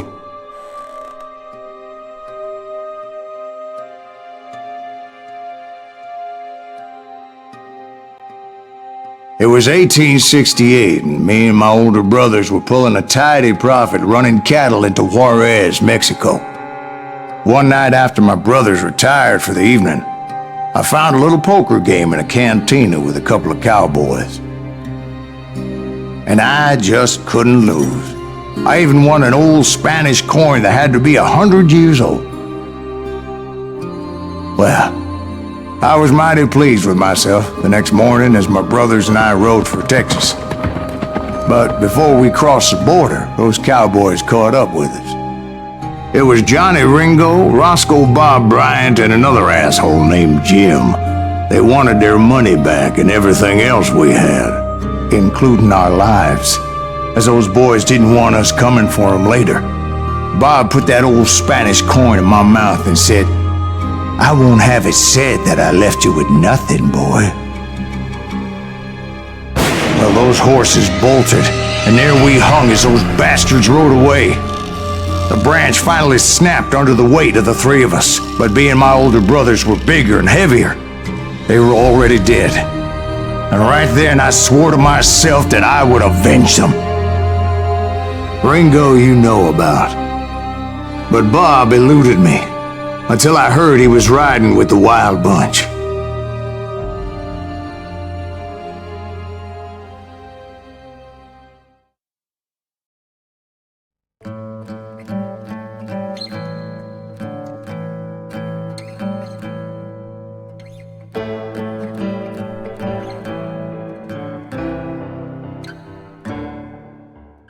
I'd been on their trail for months, ever since they left their hideout in the Bighorn Mountains. Led by Butch Cassidy, they were a loose association of outlaws who robbed banks and trains from Colorado to Montana. Among them was the Sundance Kid, and that murderous hombre I was tracking, Roscoe Bob Bryant. They blew the bridge with the intention of forcing the train to stop. Well, I assumed the Wild Bunch was likely in the still intact part of the train high above. I was determined to make that sumbitch Bob pay for what he did to my brothers.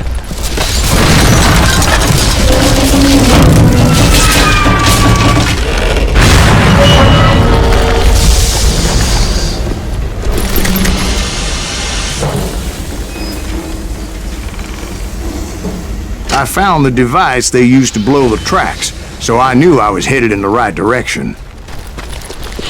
My ears are still ringing from blowing up that bridge. What'd you say? I can't hear a goddamn... Well, I made my way off unscathed and came upon a few members of the gang and had no choice but to dispatch them. From there, I had to negotiate an even more precarious route. But first, I would need to get my ass out of there.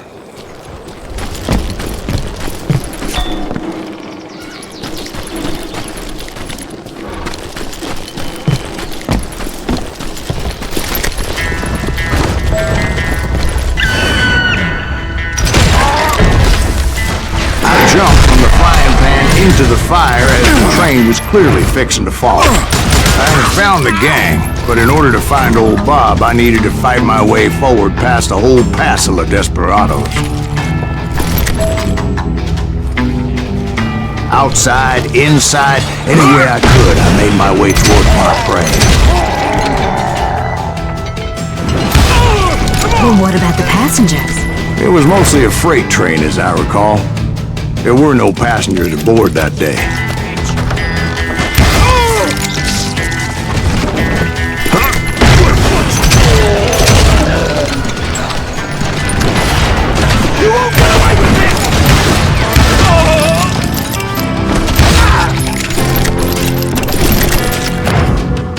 I mentioned before, I am not fond of heights. But I was too busy dodging bullets to worry about falling to my death. Odds were I was likely to die that day anyway. So I was determined to take down as many of those bastards as I could. You ain't seen At times it was like shooting ducks in a shooting gallery. The only difference is these damn ducks shot back.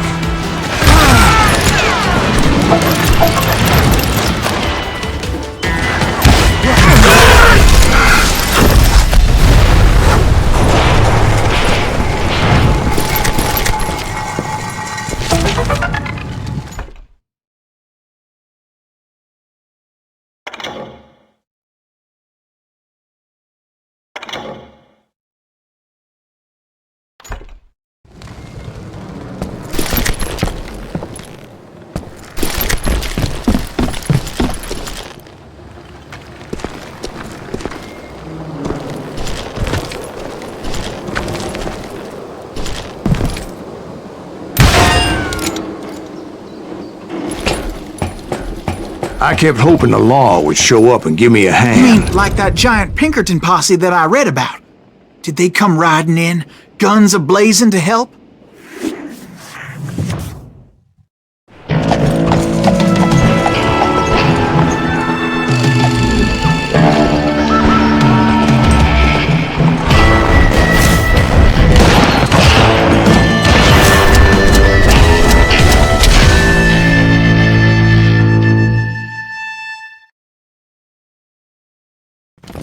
Help?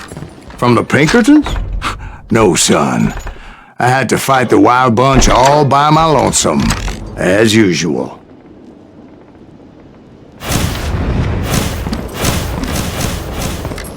You see him?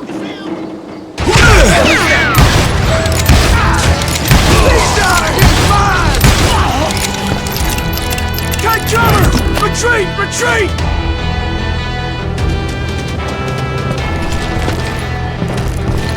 Killing everybody! You're gonna have to do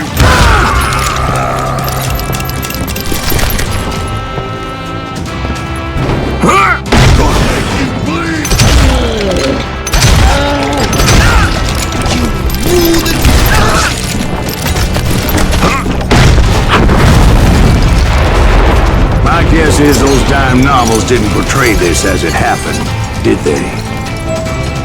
Somebody's coming! Only a few stragglers were left. I had to cut them down pronto if I was going to stay on old Bob's trail.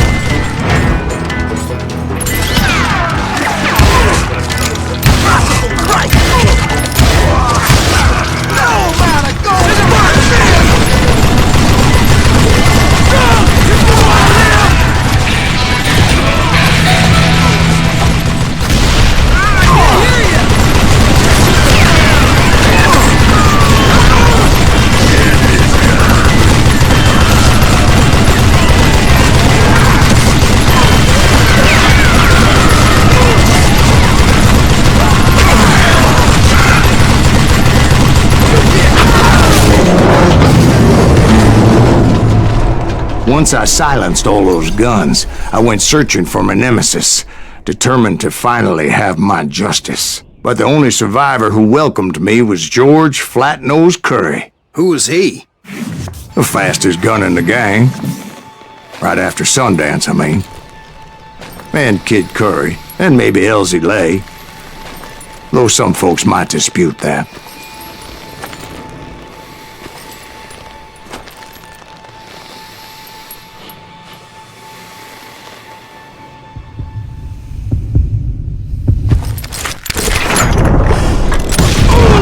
On that very same day, Butch Cassidy and the Sundance Kid decided to leave the Wild Bunch behind and decamped for South America.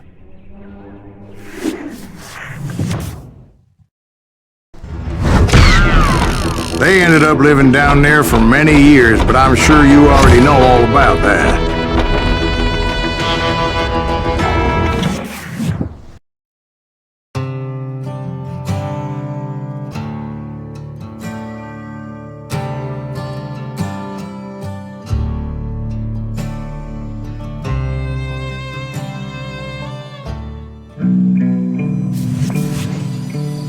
I tried to find Bob Bryant, but it was as if he'd disappeared.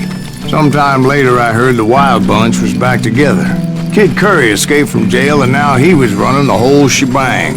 So I took to their trail, as I was still in pursuit of my brother's killer and hoped that he was back with him. That Kid Curry's kinda crazy, ain't he? Don't let him hear you saying that. Anyways, I tracked those boys to a camp right outside Parachute, Colorado.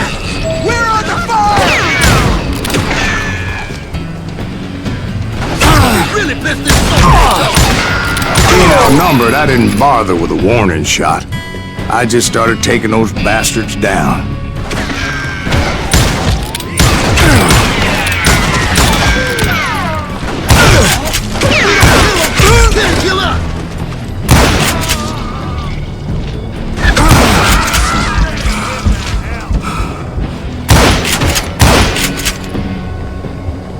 It's you! Old Bob wasn't among them, and neither was Kid Curry. I could sense him close by, however, plotting something nasty. I just needed a clue as to their whereabouts.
I found one.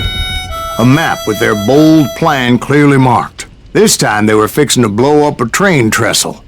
Property of the Union Pacific.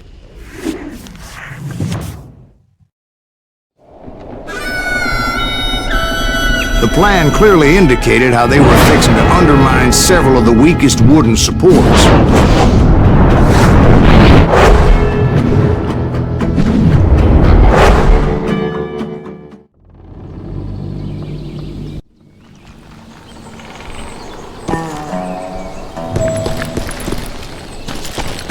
Kid Curry was considered the wildest of the Wild Bunch. It was said that he fathered 85 bastard children, though some say it was only 5.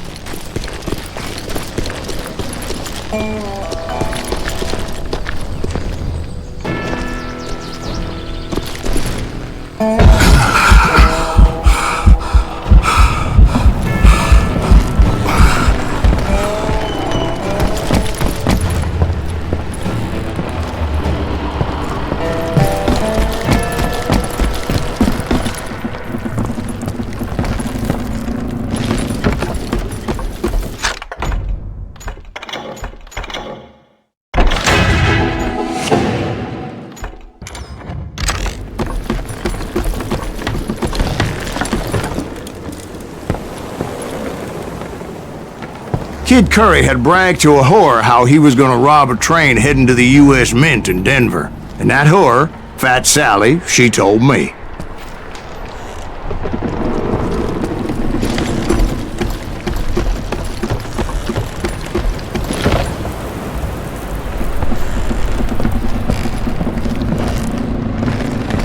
The bridge was rigged with dynamite, so I decided I'd best be careful confronting those bastards.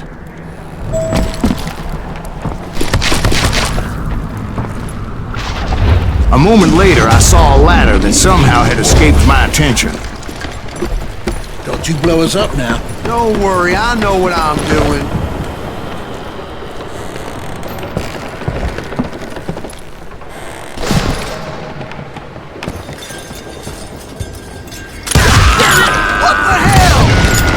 But the Wild Bunch did not take kindly to my presence and attempted to blow my head off.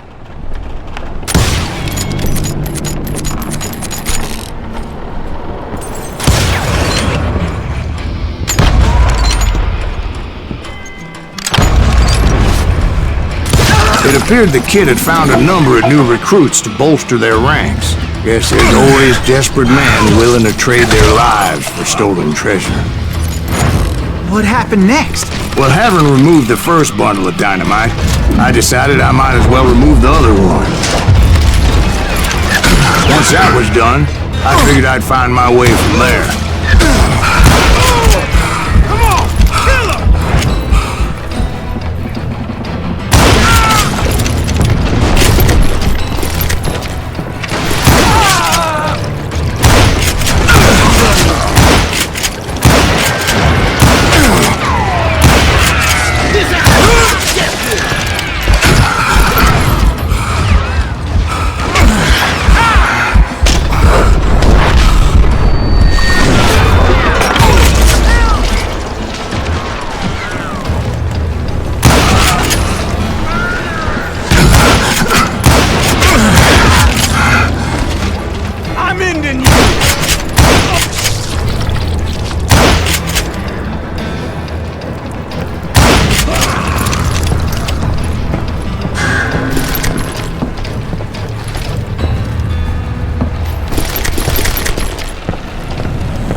So, what happened then? Had to remove more of that damn dynamite.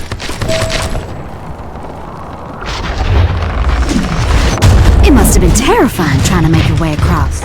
I was sweating it a bit, but then I noticed a footbridge tied up on high, so I shot the rope.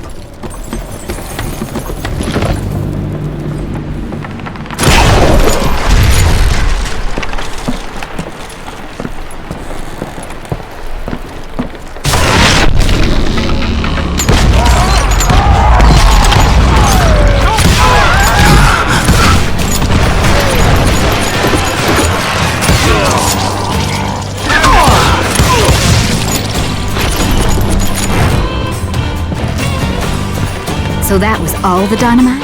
Funny you should mention that, darling. As actually there was a fourth charge impeding my progress. Once I removed it, my path was pretty clear.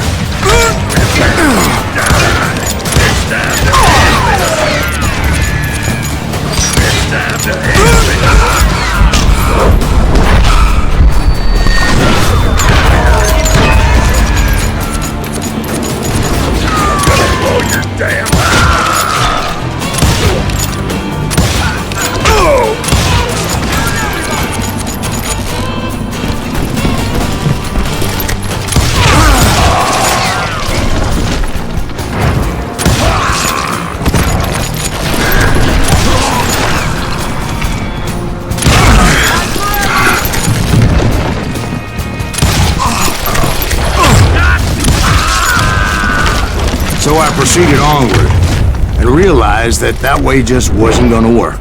I needed an alternate path forward.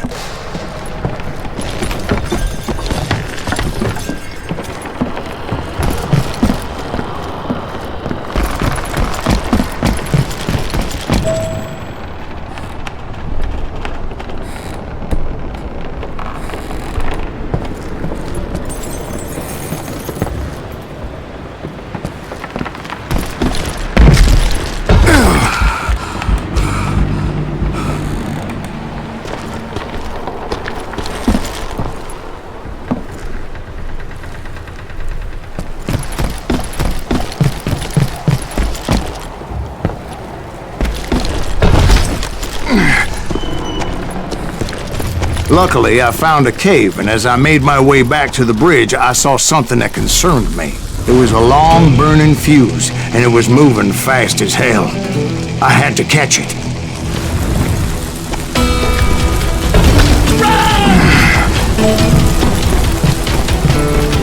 The burning fuse was so damn quick, I had to run like the wind. I almost had it, but no. Thought I was gonna have a coronary when I lost sight of those sparks. My heart was pounding like a sledgehammer. I knew that failure meant boom. Then, finally, at the last moment. Whew. Of course, I was successful, or clearly I wouldn't be talking to you folks here today. Naturally, I removed the last dynamite charge. Well, it was a touching reunion. But by this time, I was thoroughly exhausted and dragging my ass as I was not a young man anymore.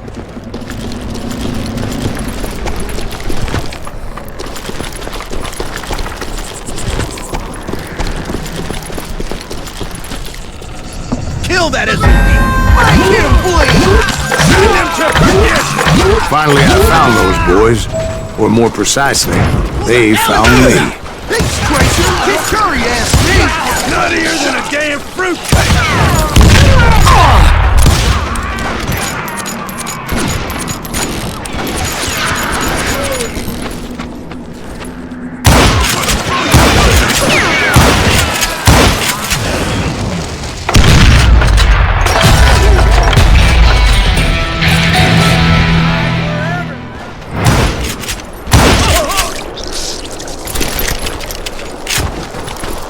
Just when I thought things couldn't get worse, Kid Curry opened up on me with a goddamn Gatling gun. It was hidden in this tunnel and pretty well shielded.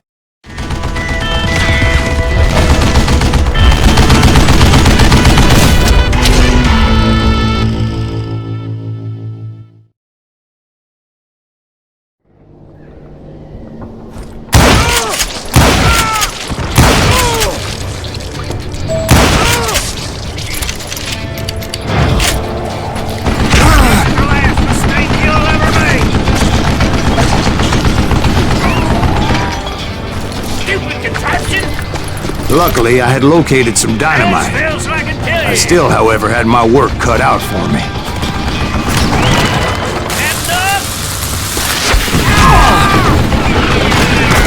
For you to lay down and die.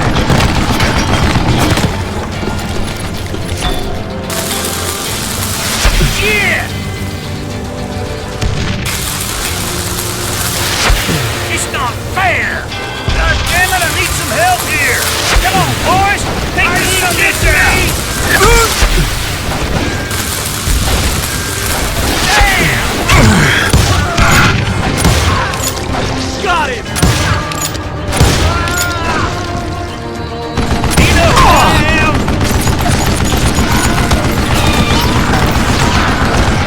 Come on!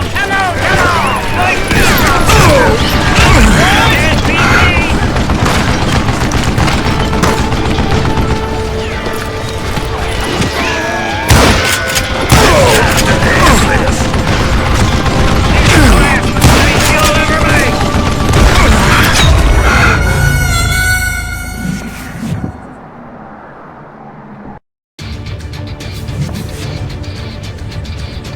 Get out of here, you coward!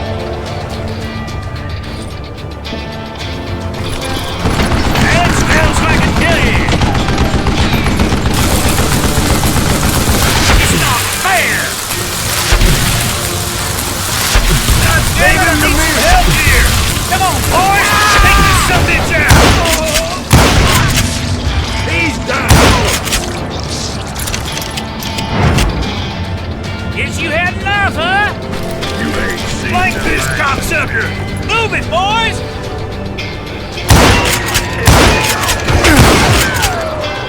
You ready?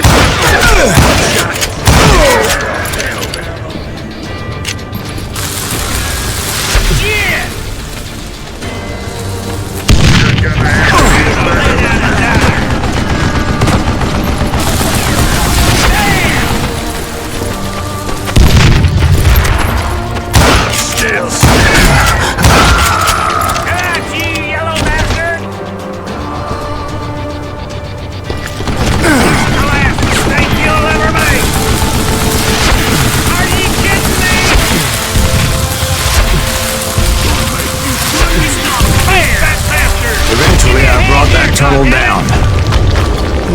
I met Kid Curry himself.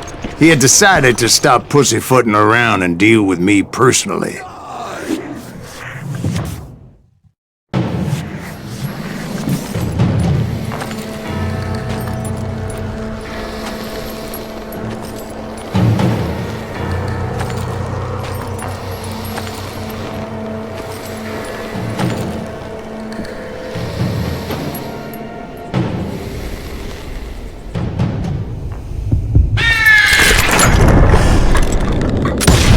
Fast as he was, I was just a bit faster.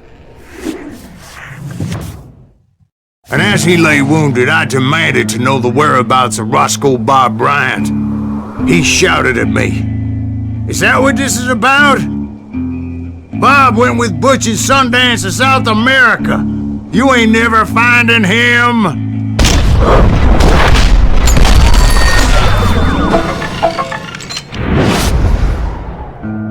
Those were his last words.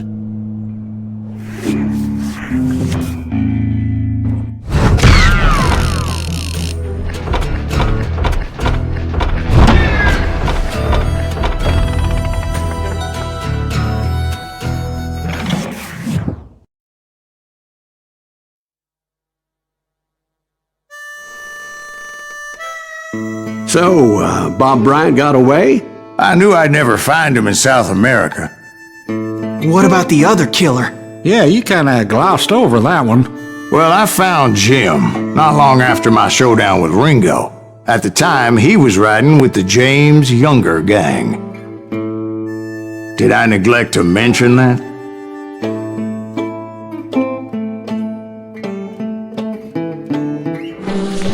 Jesse James? The greatest outlaw who ever lived? Jesse and his kin rode with Quantrill when he raided Lawrence, Kansas, and killed near 200 people, boy.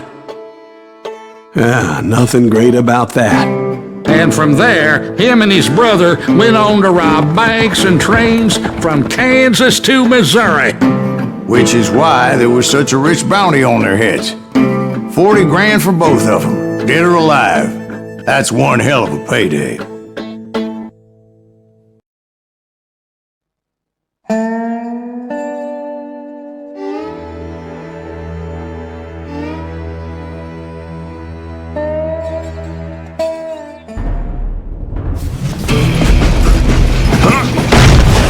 I confronted them as they were robbing a train. Bullets were flying at me from every which way. But I knew I'd have to fight my way forward if I was gonna find this Jim.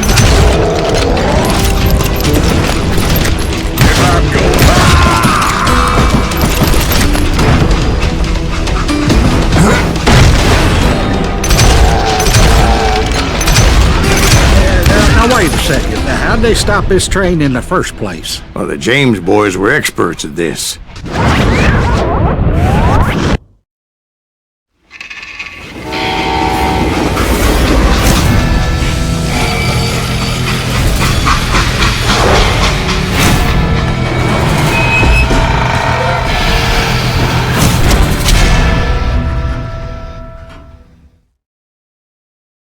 They hopped a freight train, having heard there was a big payroll in the express safe.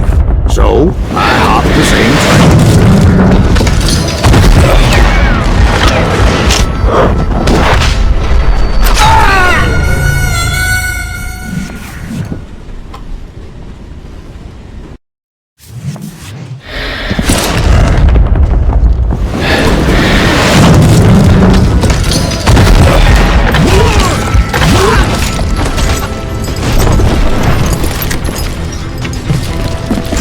The James Younger gang was decimated after that little fiasco they had in Northfield, Minnesota. So Jesse needed more men and took on the killer I was after, along with a host of others. I was hoping to find my man and put a bullet in his head. Climbing around that train, I must have swallowed 100 damn bugs before I reached James Younger gang pulled the first train robbery west of the Mississippi. Sounds like you hold them in high regard. Everyone knows they were the most famous outlaw gang ever. and you took them all on by your lonesome. Again. I'm finding this all a little hard to swallow, friend. Well, maybe you need to wash it down with some whiskey. By the way, did I mention that that train was flying down those tracks like a bat out of hell? Anyway, excuse me, Ben. Where would I find the gentleman's facilities? Suddenly I have an urgent need to drain my one-eyed snake. Well, I've had more than a few drinks, and I've been sitting here for quite a spell. Right through there. Let me show you. I never heard so much malarkey in my life. You think he's bullshitting us? You don't think he's Silas Greaves? I think he's just some old drunk looking for some free liquor.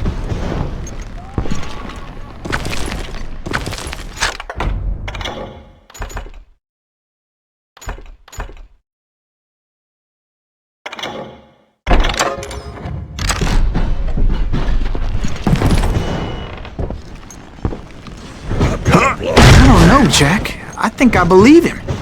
You don't think he met Jesse James? Oh, you gotta be kidding me. That story makes no sense at all. Jack. I mean, you gotta be 2 bricks short of a load to believe that cock and bull story. I don't agree. Jack, lay off the But bar. you seriously think that tired old man went toe-to-toe with Jesse James? Well, that's better. Did I mention that this Jim was married to the infamous Belle Starr? Of course, I didn't learn that until later. Anyway, I made my way forward the best I could. Around the sides, over the roof.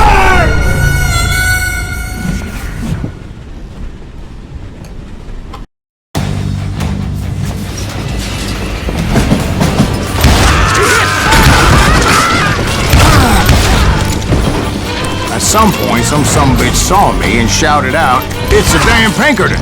It's a damn Pinkerton! Now, I never worked for that limey concept, but I guess they assumed I was one of his assassins. Those evil bastards firebombed Jesse's mother's house and killed his stepbrother. It was no wonder each and every asshole on that train wanted me dead. Everybody's always mistaking you for somebody else, aren't they? Why is that, I wonder? Don't rightly know, Jack. I'm just telling you how I remember. I bet you are.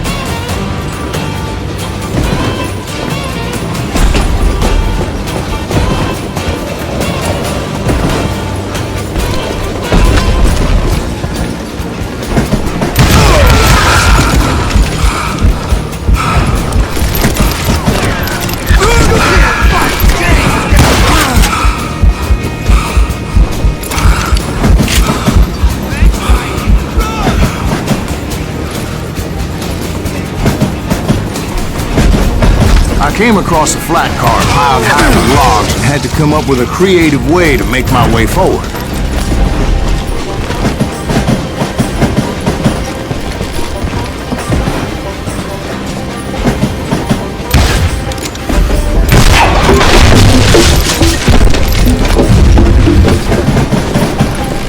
I wondered if I was ever going to find the front of that train, or the bastard I was after. Right about then, I was attacked by some asshole on a Gatling gun. Yeah, seems like you run into a lot of them. Asshole? Gatling guns. Yes, I did. Now, I don't remember how I took it out. It was either a bullet or dynamite.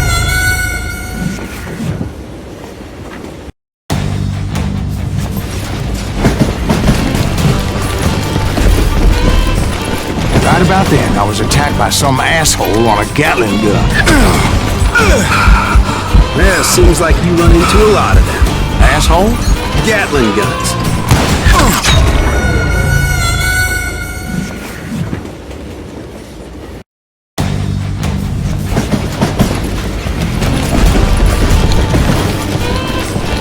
Right about then, I was attacked by some asshole on a Gatling gun. Yeah, seems like you run into a lot of them. Asshole? Gatling guns. Yes, I did. Now, I don't remember how I took it out. It was either a bullet or dynamite. Where would you find dynamite? Does it really matter, Jack? You're messing with the flow of the story here.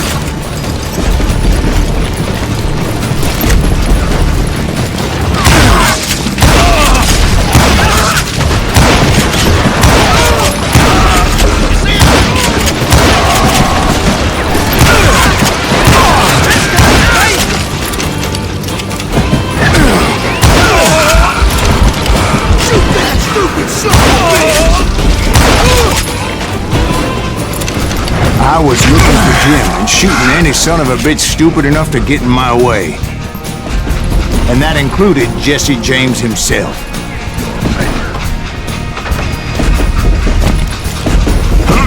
You don't want to mess with us!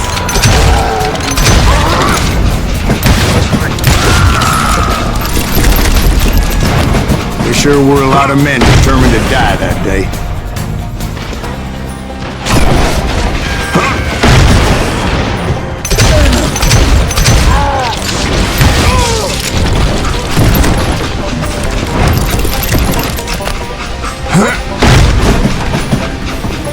It was then that Jesse detached the express car from the rest of the damn train.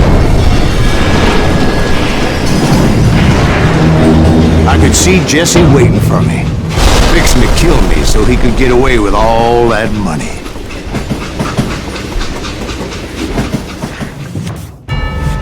You had a showdown with Jesse James?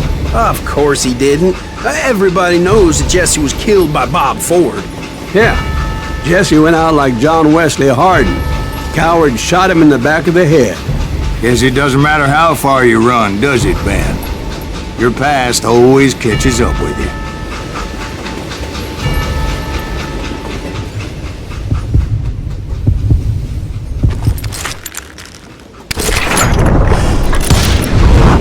Yeah, I didn't kill Jesse James.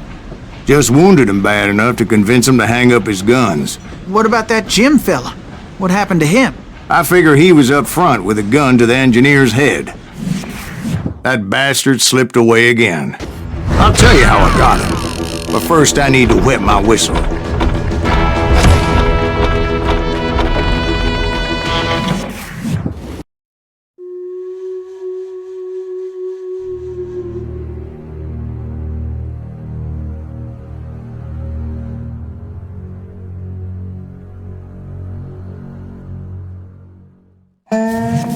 After my showdown with Jesse, I continued to track his brother, Frank, and that sumbitch Jim.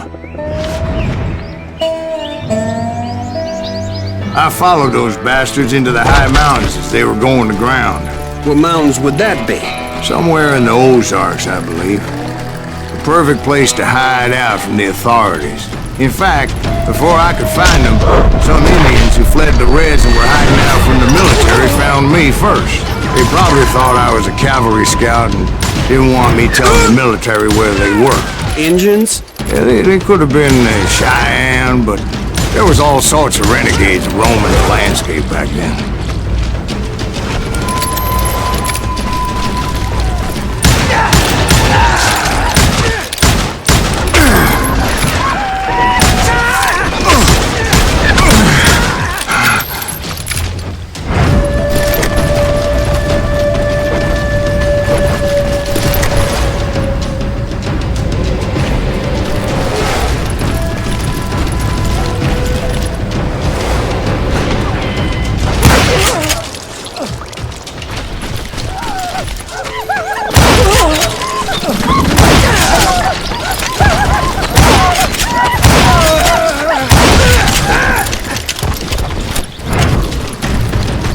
Hey, how about another whiskey, Ben?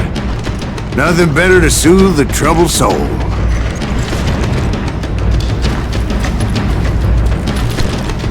Oh!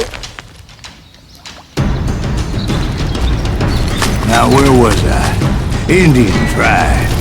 I had more than my share of run-ins with the Redmen. Like that time. Did I tell you about Grey Wolf?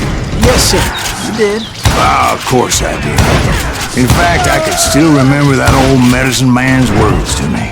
Jesus Christ, we're back to that again. You carry great darkness in your heart. It will claim your soul. You will come to this place again and kill many more men, and the darkness will grow until it consumes everything you are.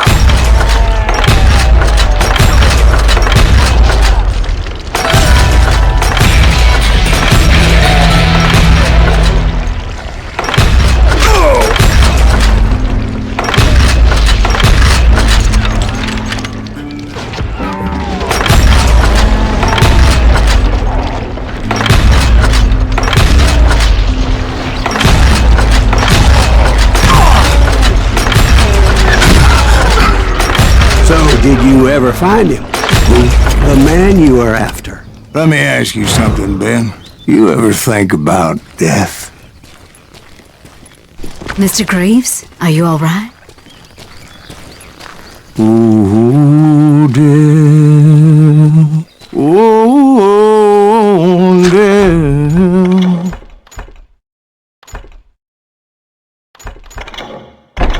Won't you spare me over till another year? What is this that I can't see? With ice cold hands taking hold of me. Well, I am death, none can excel. I'll open the door to heaven or hell. Oh, death, someone would pray. Could you wait to call me another day? Oh, death. Oh, death. Won't you spare me over till another year? So are you gonna answer the question? What question is that? Jim Reed. Did you ever find him? Reed was indeed that son-bitch's surname. That's right, Ben. A despicable character. I remember him laughing like a hyena that cold morning they lynched me and my brothers. He was intent on avoiding my vengeance, but nothing was gonna stop me. Nothing.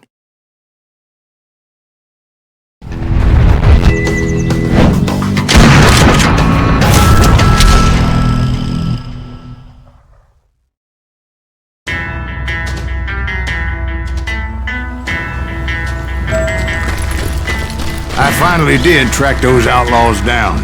They had long rifles with scopes and were well positioned to pick off any poor soul who came anywhere close.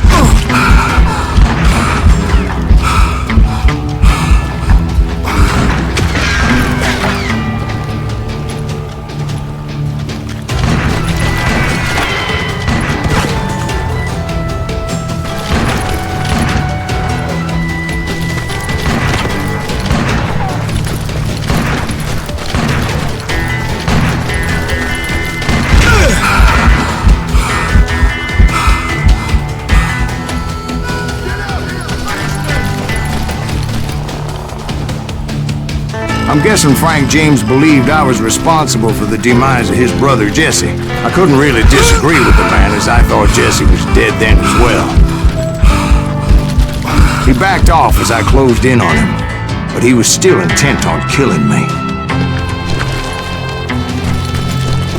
And when I closed in on him again, he backed off again, looking for a better angle on me.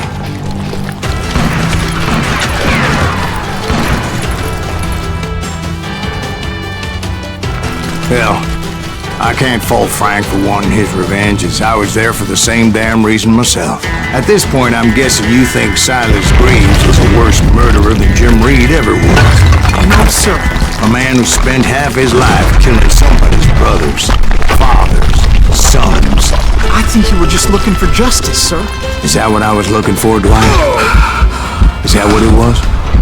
Justice?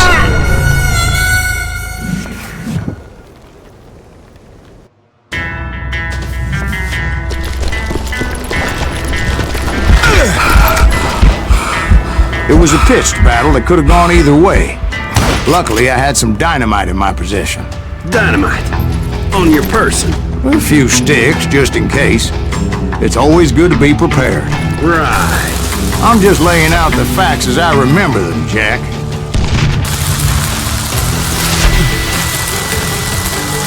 And that son of a bitch! Take him out! He's just one man! Please, put him down! Watch that bastard dead!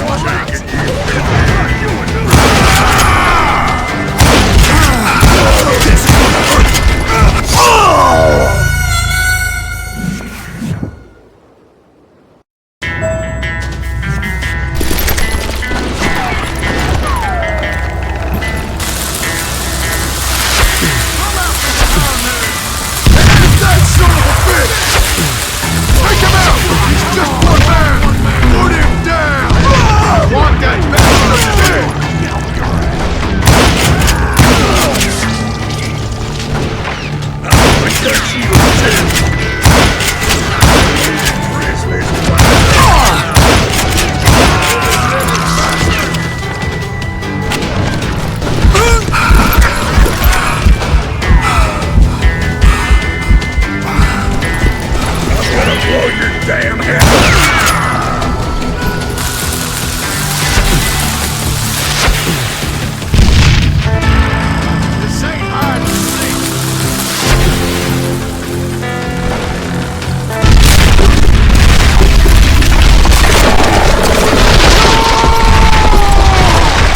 Old shack?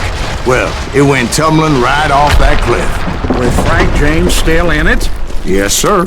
But Frank James is still alive, living in Missouri, showing folks around the family farm for 25 cents a tour. I didn't say he died in the fall, now did I?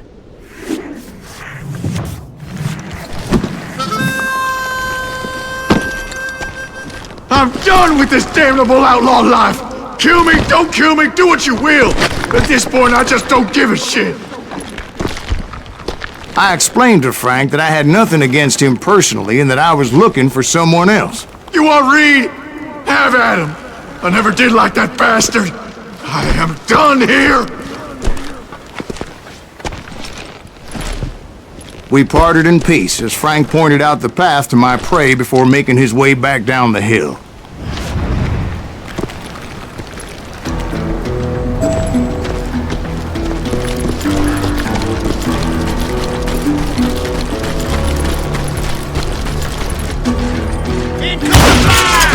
What happened with Reed? Well, I finally found the last of the gang hiding in a nearby cave. First, I had to dispatch the lookouts, as I was determined not to let that murderer escape my revenge again.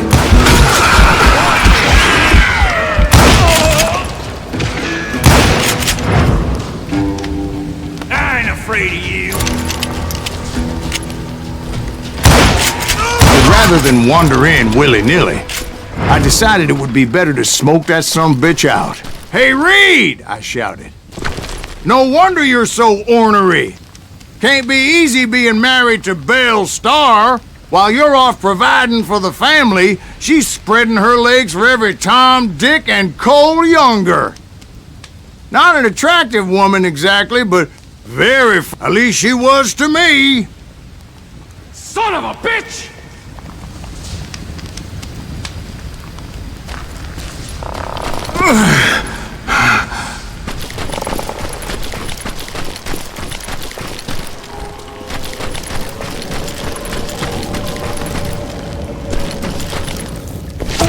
It was then that the last bunch of bandits jumped out of hiding.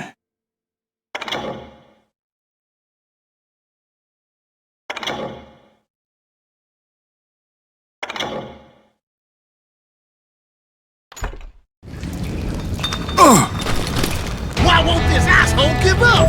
Would someone please kill him?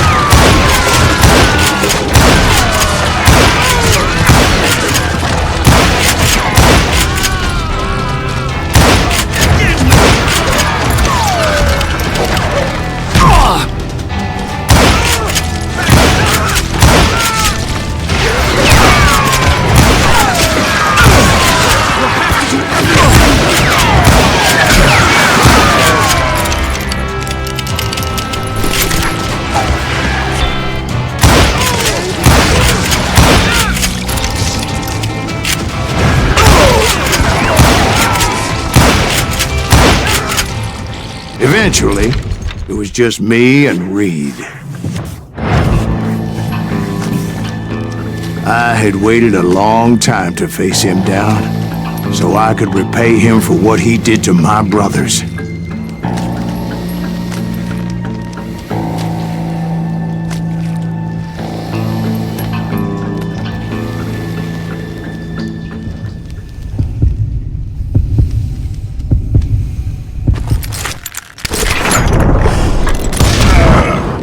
And repay him I did.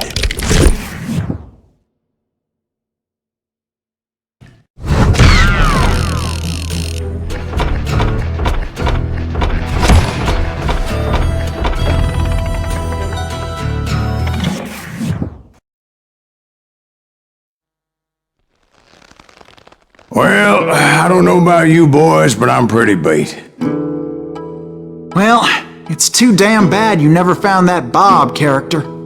Seems a shame you never had to pay. Well, funny thing about that, I did have one more chance at him.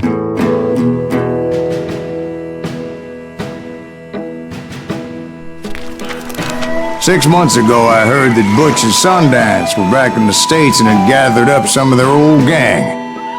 I tracked them down, hoping that Roscoe Bob Bryant had returned with them. So you're saying they didn't die down in Bolivia? That's what I'm saying.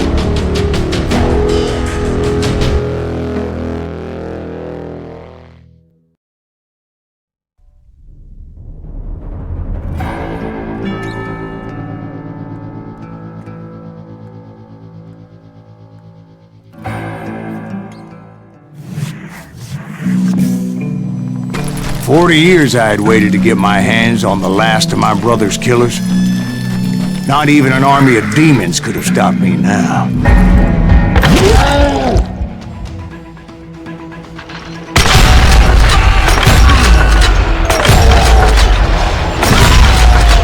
Both Johnny Ringo and Jim Reed fell fairly quickly.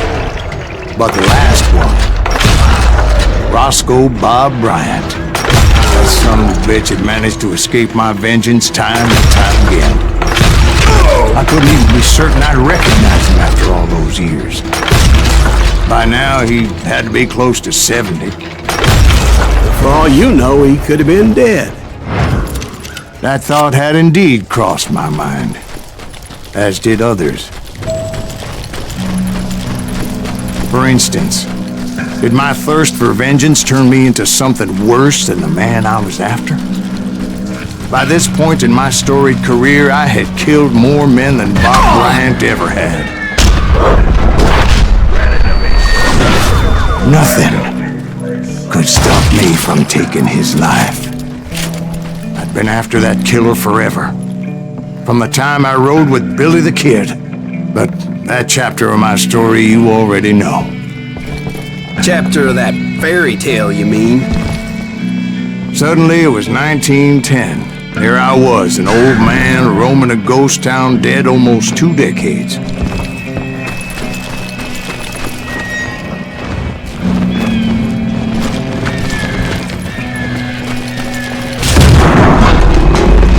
town was falling apart, just like me.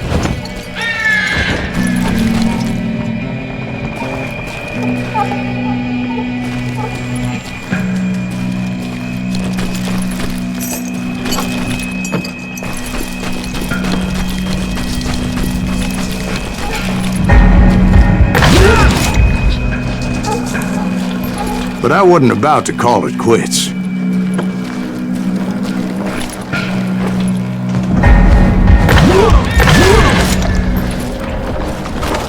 Even though the ghosts of my dead brothers were begging me to end what I started so long ago. Mr. Greaves, are you all right? Would you like some water? The Wild Bunch knew I was there. They were after a treasure they had hidden before they fled, buried in the grave of a dead amigo. I intended to fill that grave with Bob Bryant's corpse. But like I said, the bandits knew I was on to them. They lured me in and hit me with everything they had.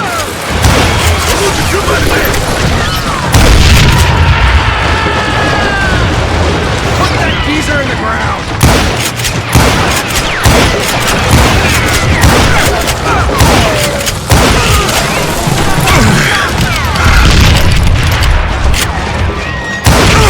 Who the hell is that old man?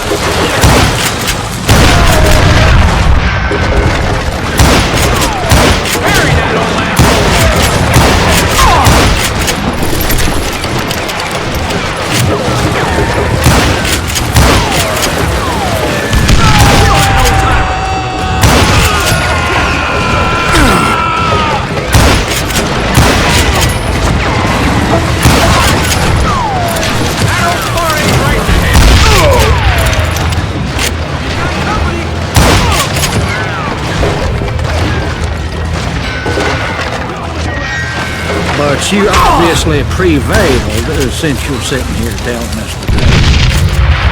Actually, in that moment, I did not prevail. So I suppose we're talking to a ghost. Funny you should put it like that, Jack.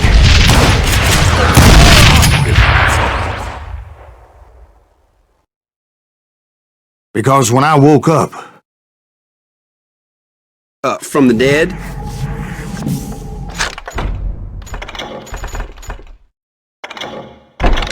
There was silence all around me.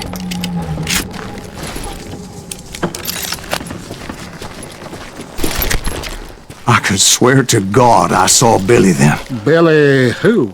Billy, the kid. William Bonney. He was shooting at me from a rooftop.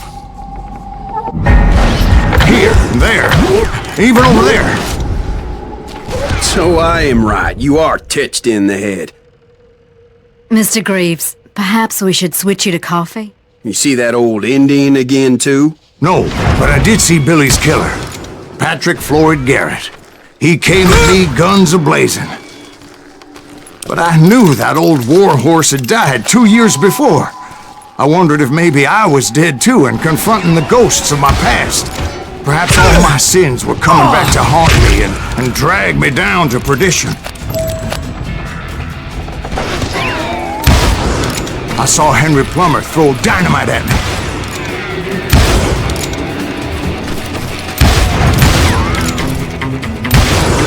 And in the gates of the cemetery, I saw John Wesley Hart, just like I remembered him.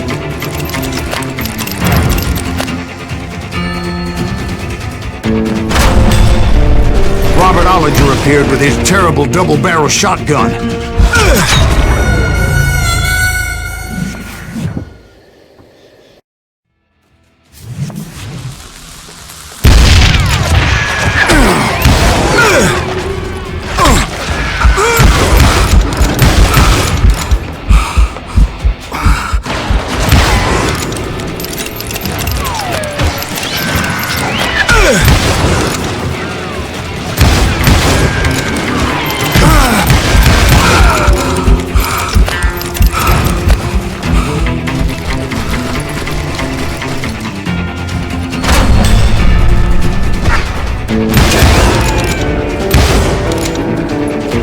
No ghost army was stopping me. My father-in-law got hit with the falling branch. He spent the rest of his life talking to dogs.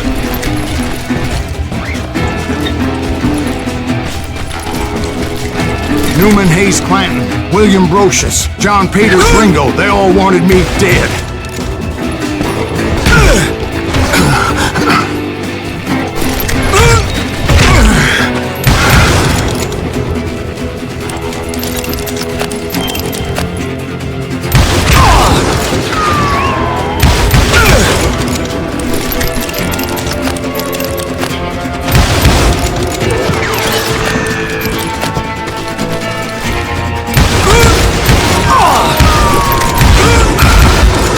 The Dalton brothers, Robert and Grattan, guardians of the Garden of the Dead.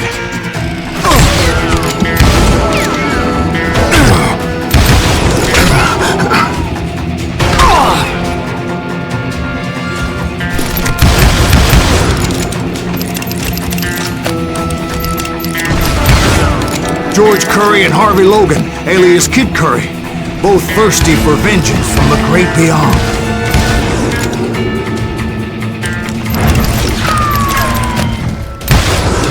Jesse, Woodson, James, and Jim Reed. Each one's deader than the next. I thought I would go crazy. Thought?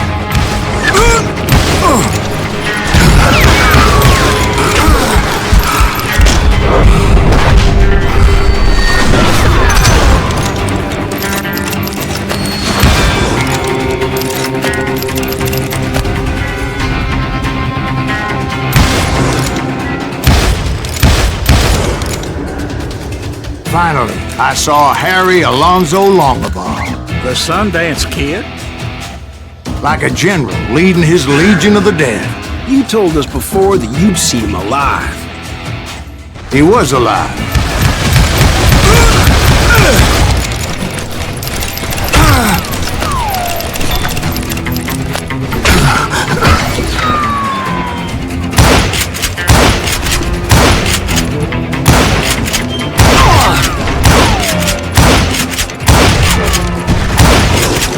Then I heard a voice call to me from afar. It was Robert Leroy Parker, a.k.a. Butch Cassidy, coming at me from out of the fog. Thanks for taking care of that bastard.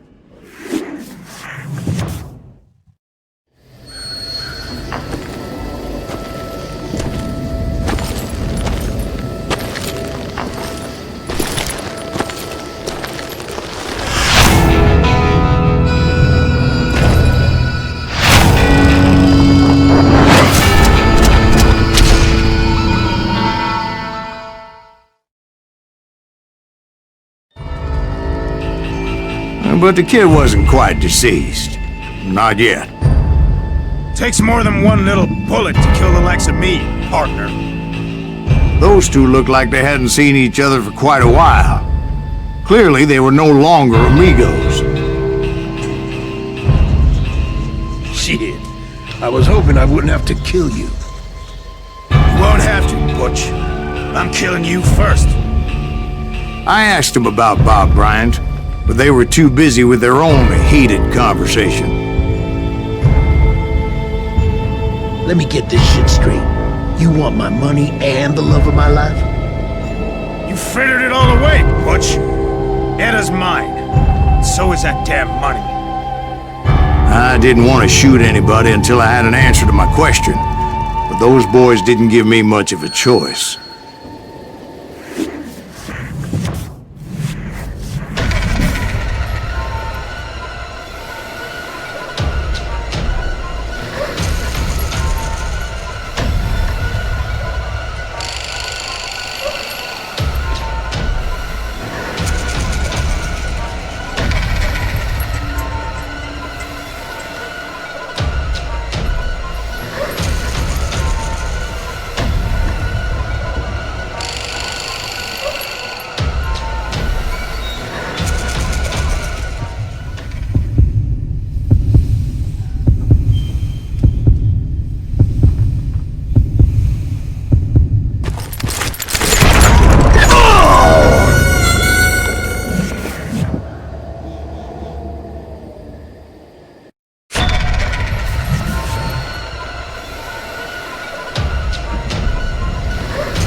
Butch Cassidy and the Sundance Kid died there in that cemetery not 6 months ago.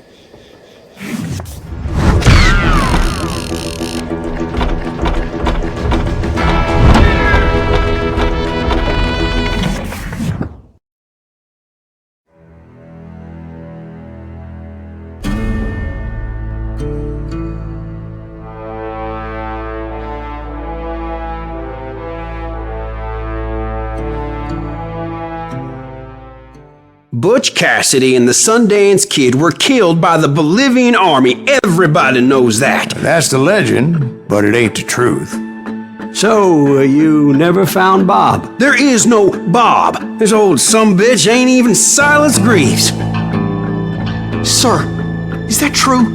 Have you been pulling our legs this whole time? Well, not the whole time. Oh man, I think you've worn out your welcome here. Maybe you're right, Jack. maybe it's time to pay. You see, Ben, or should I say Bob, your past always catches up with you. I was a different man back then, crazy. Drinking, I've changed my ways, I swear to you. If I could turn back the clock, But you can't, Bob.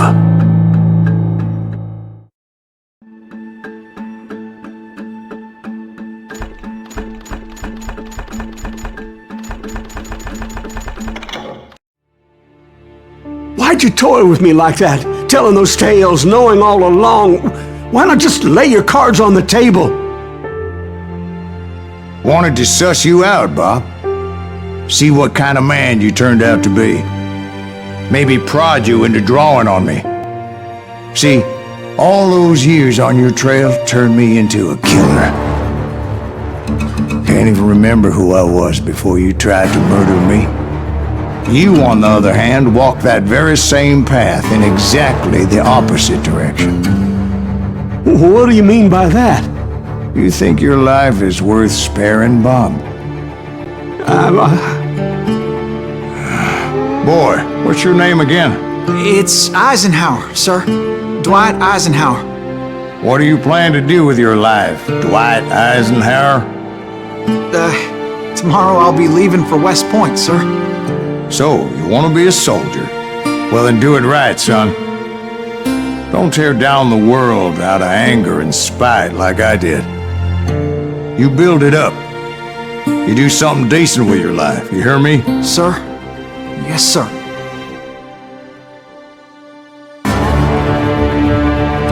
I won't have it said I left you with nothing, Bob.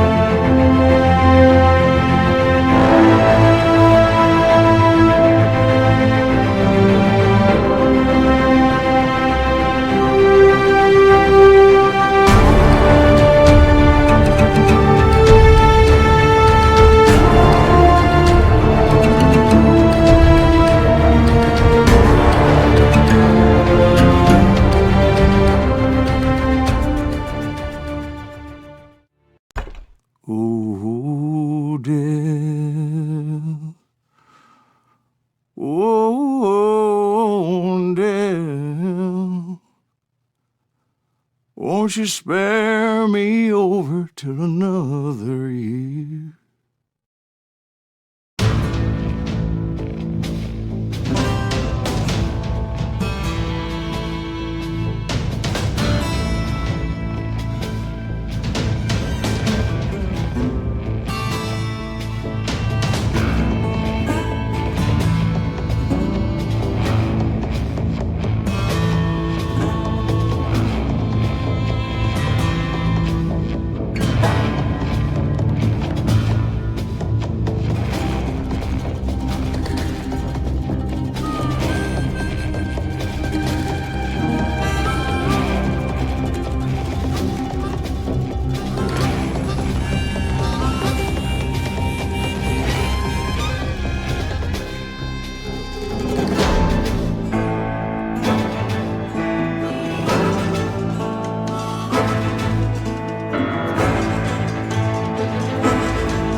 There are men who fear legends, but a man legends fear. He's a four-hosted reaper, crying bullets for tears. When a drought comes in justice, bullets make good rain. When the heartache has dried up, only blood heals the pain. There's a time for grieving, and a time to just pray. There's a time for forgiving, but it's not for today. You can hide sins from the gavel, you can drown them in rum. When Silas Greaves finds you, there's nowhere to run. And time goes too slowly for the gunslinger's eye. Till he's buried his promise, there's no time to cry. There's a time for grieving, and a time to just pray. There's a time for forgiving, but it's not for today. There's a time for grieving, and a time to just pray. When Silas Greaves finds you, it's a time you must pay. That's a time you must pay.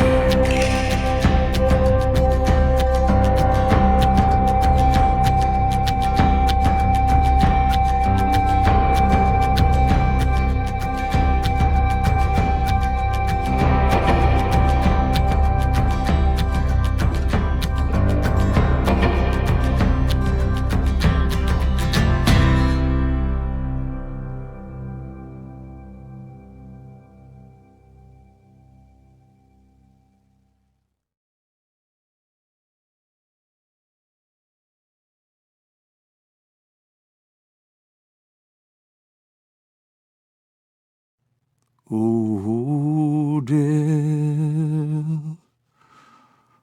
Oh, dear. Won't you spare me over till another year?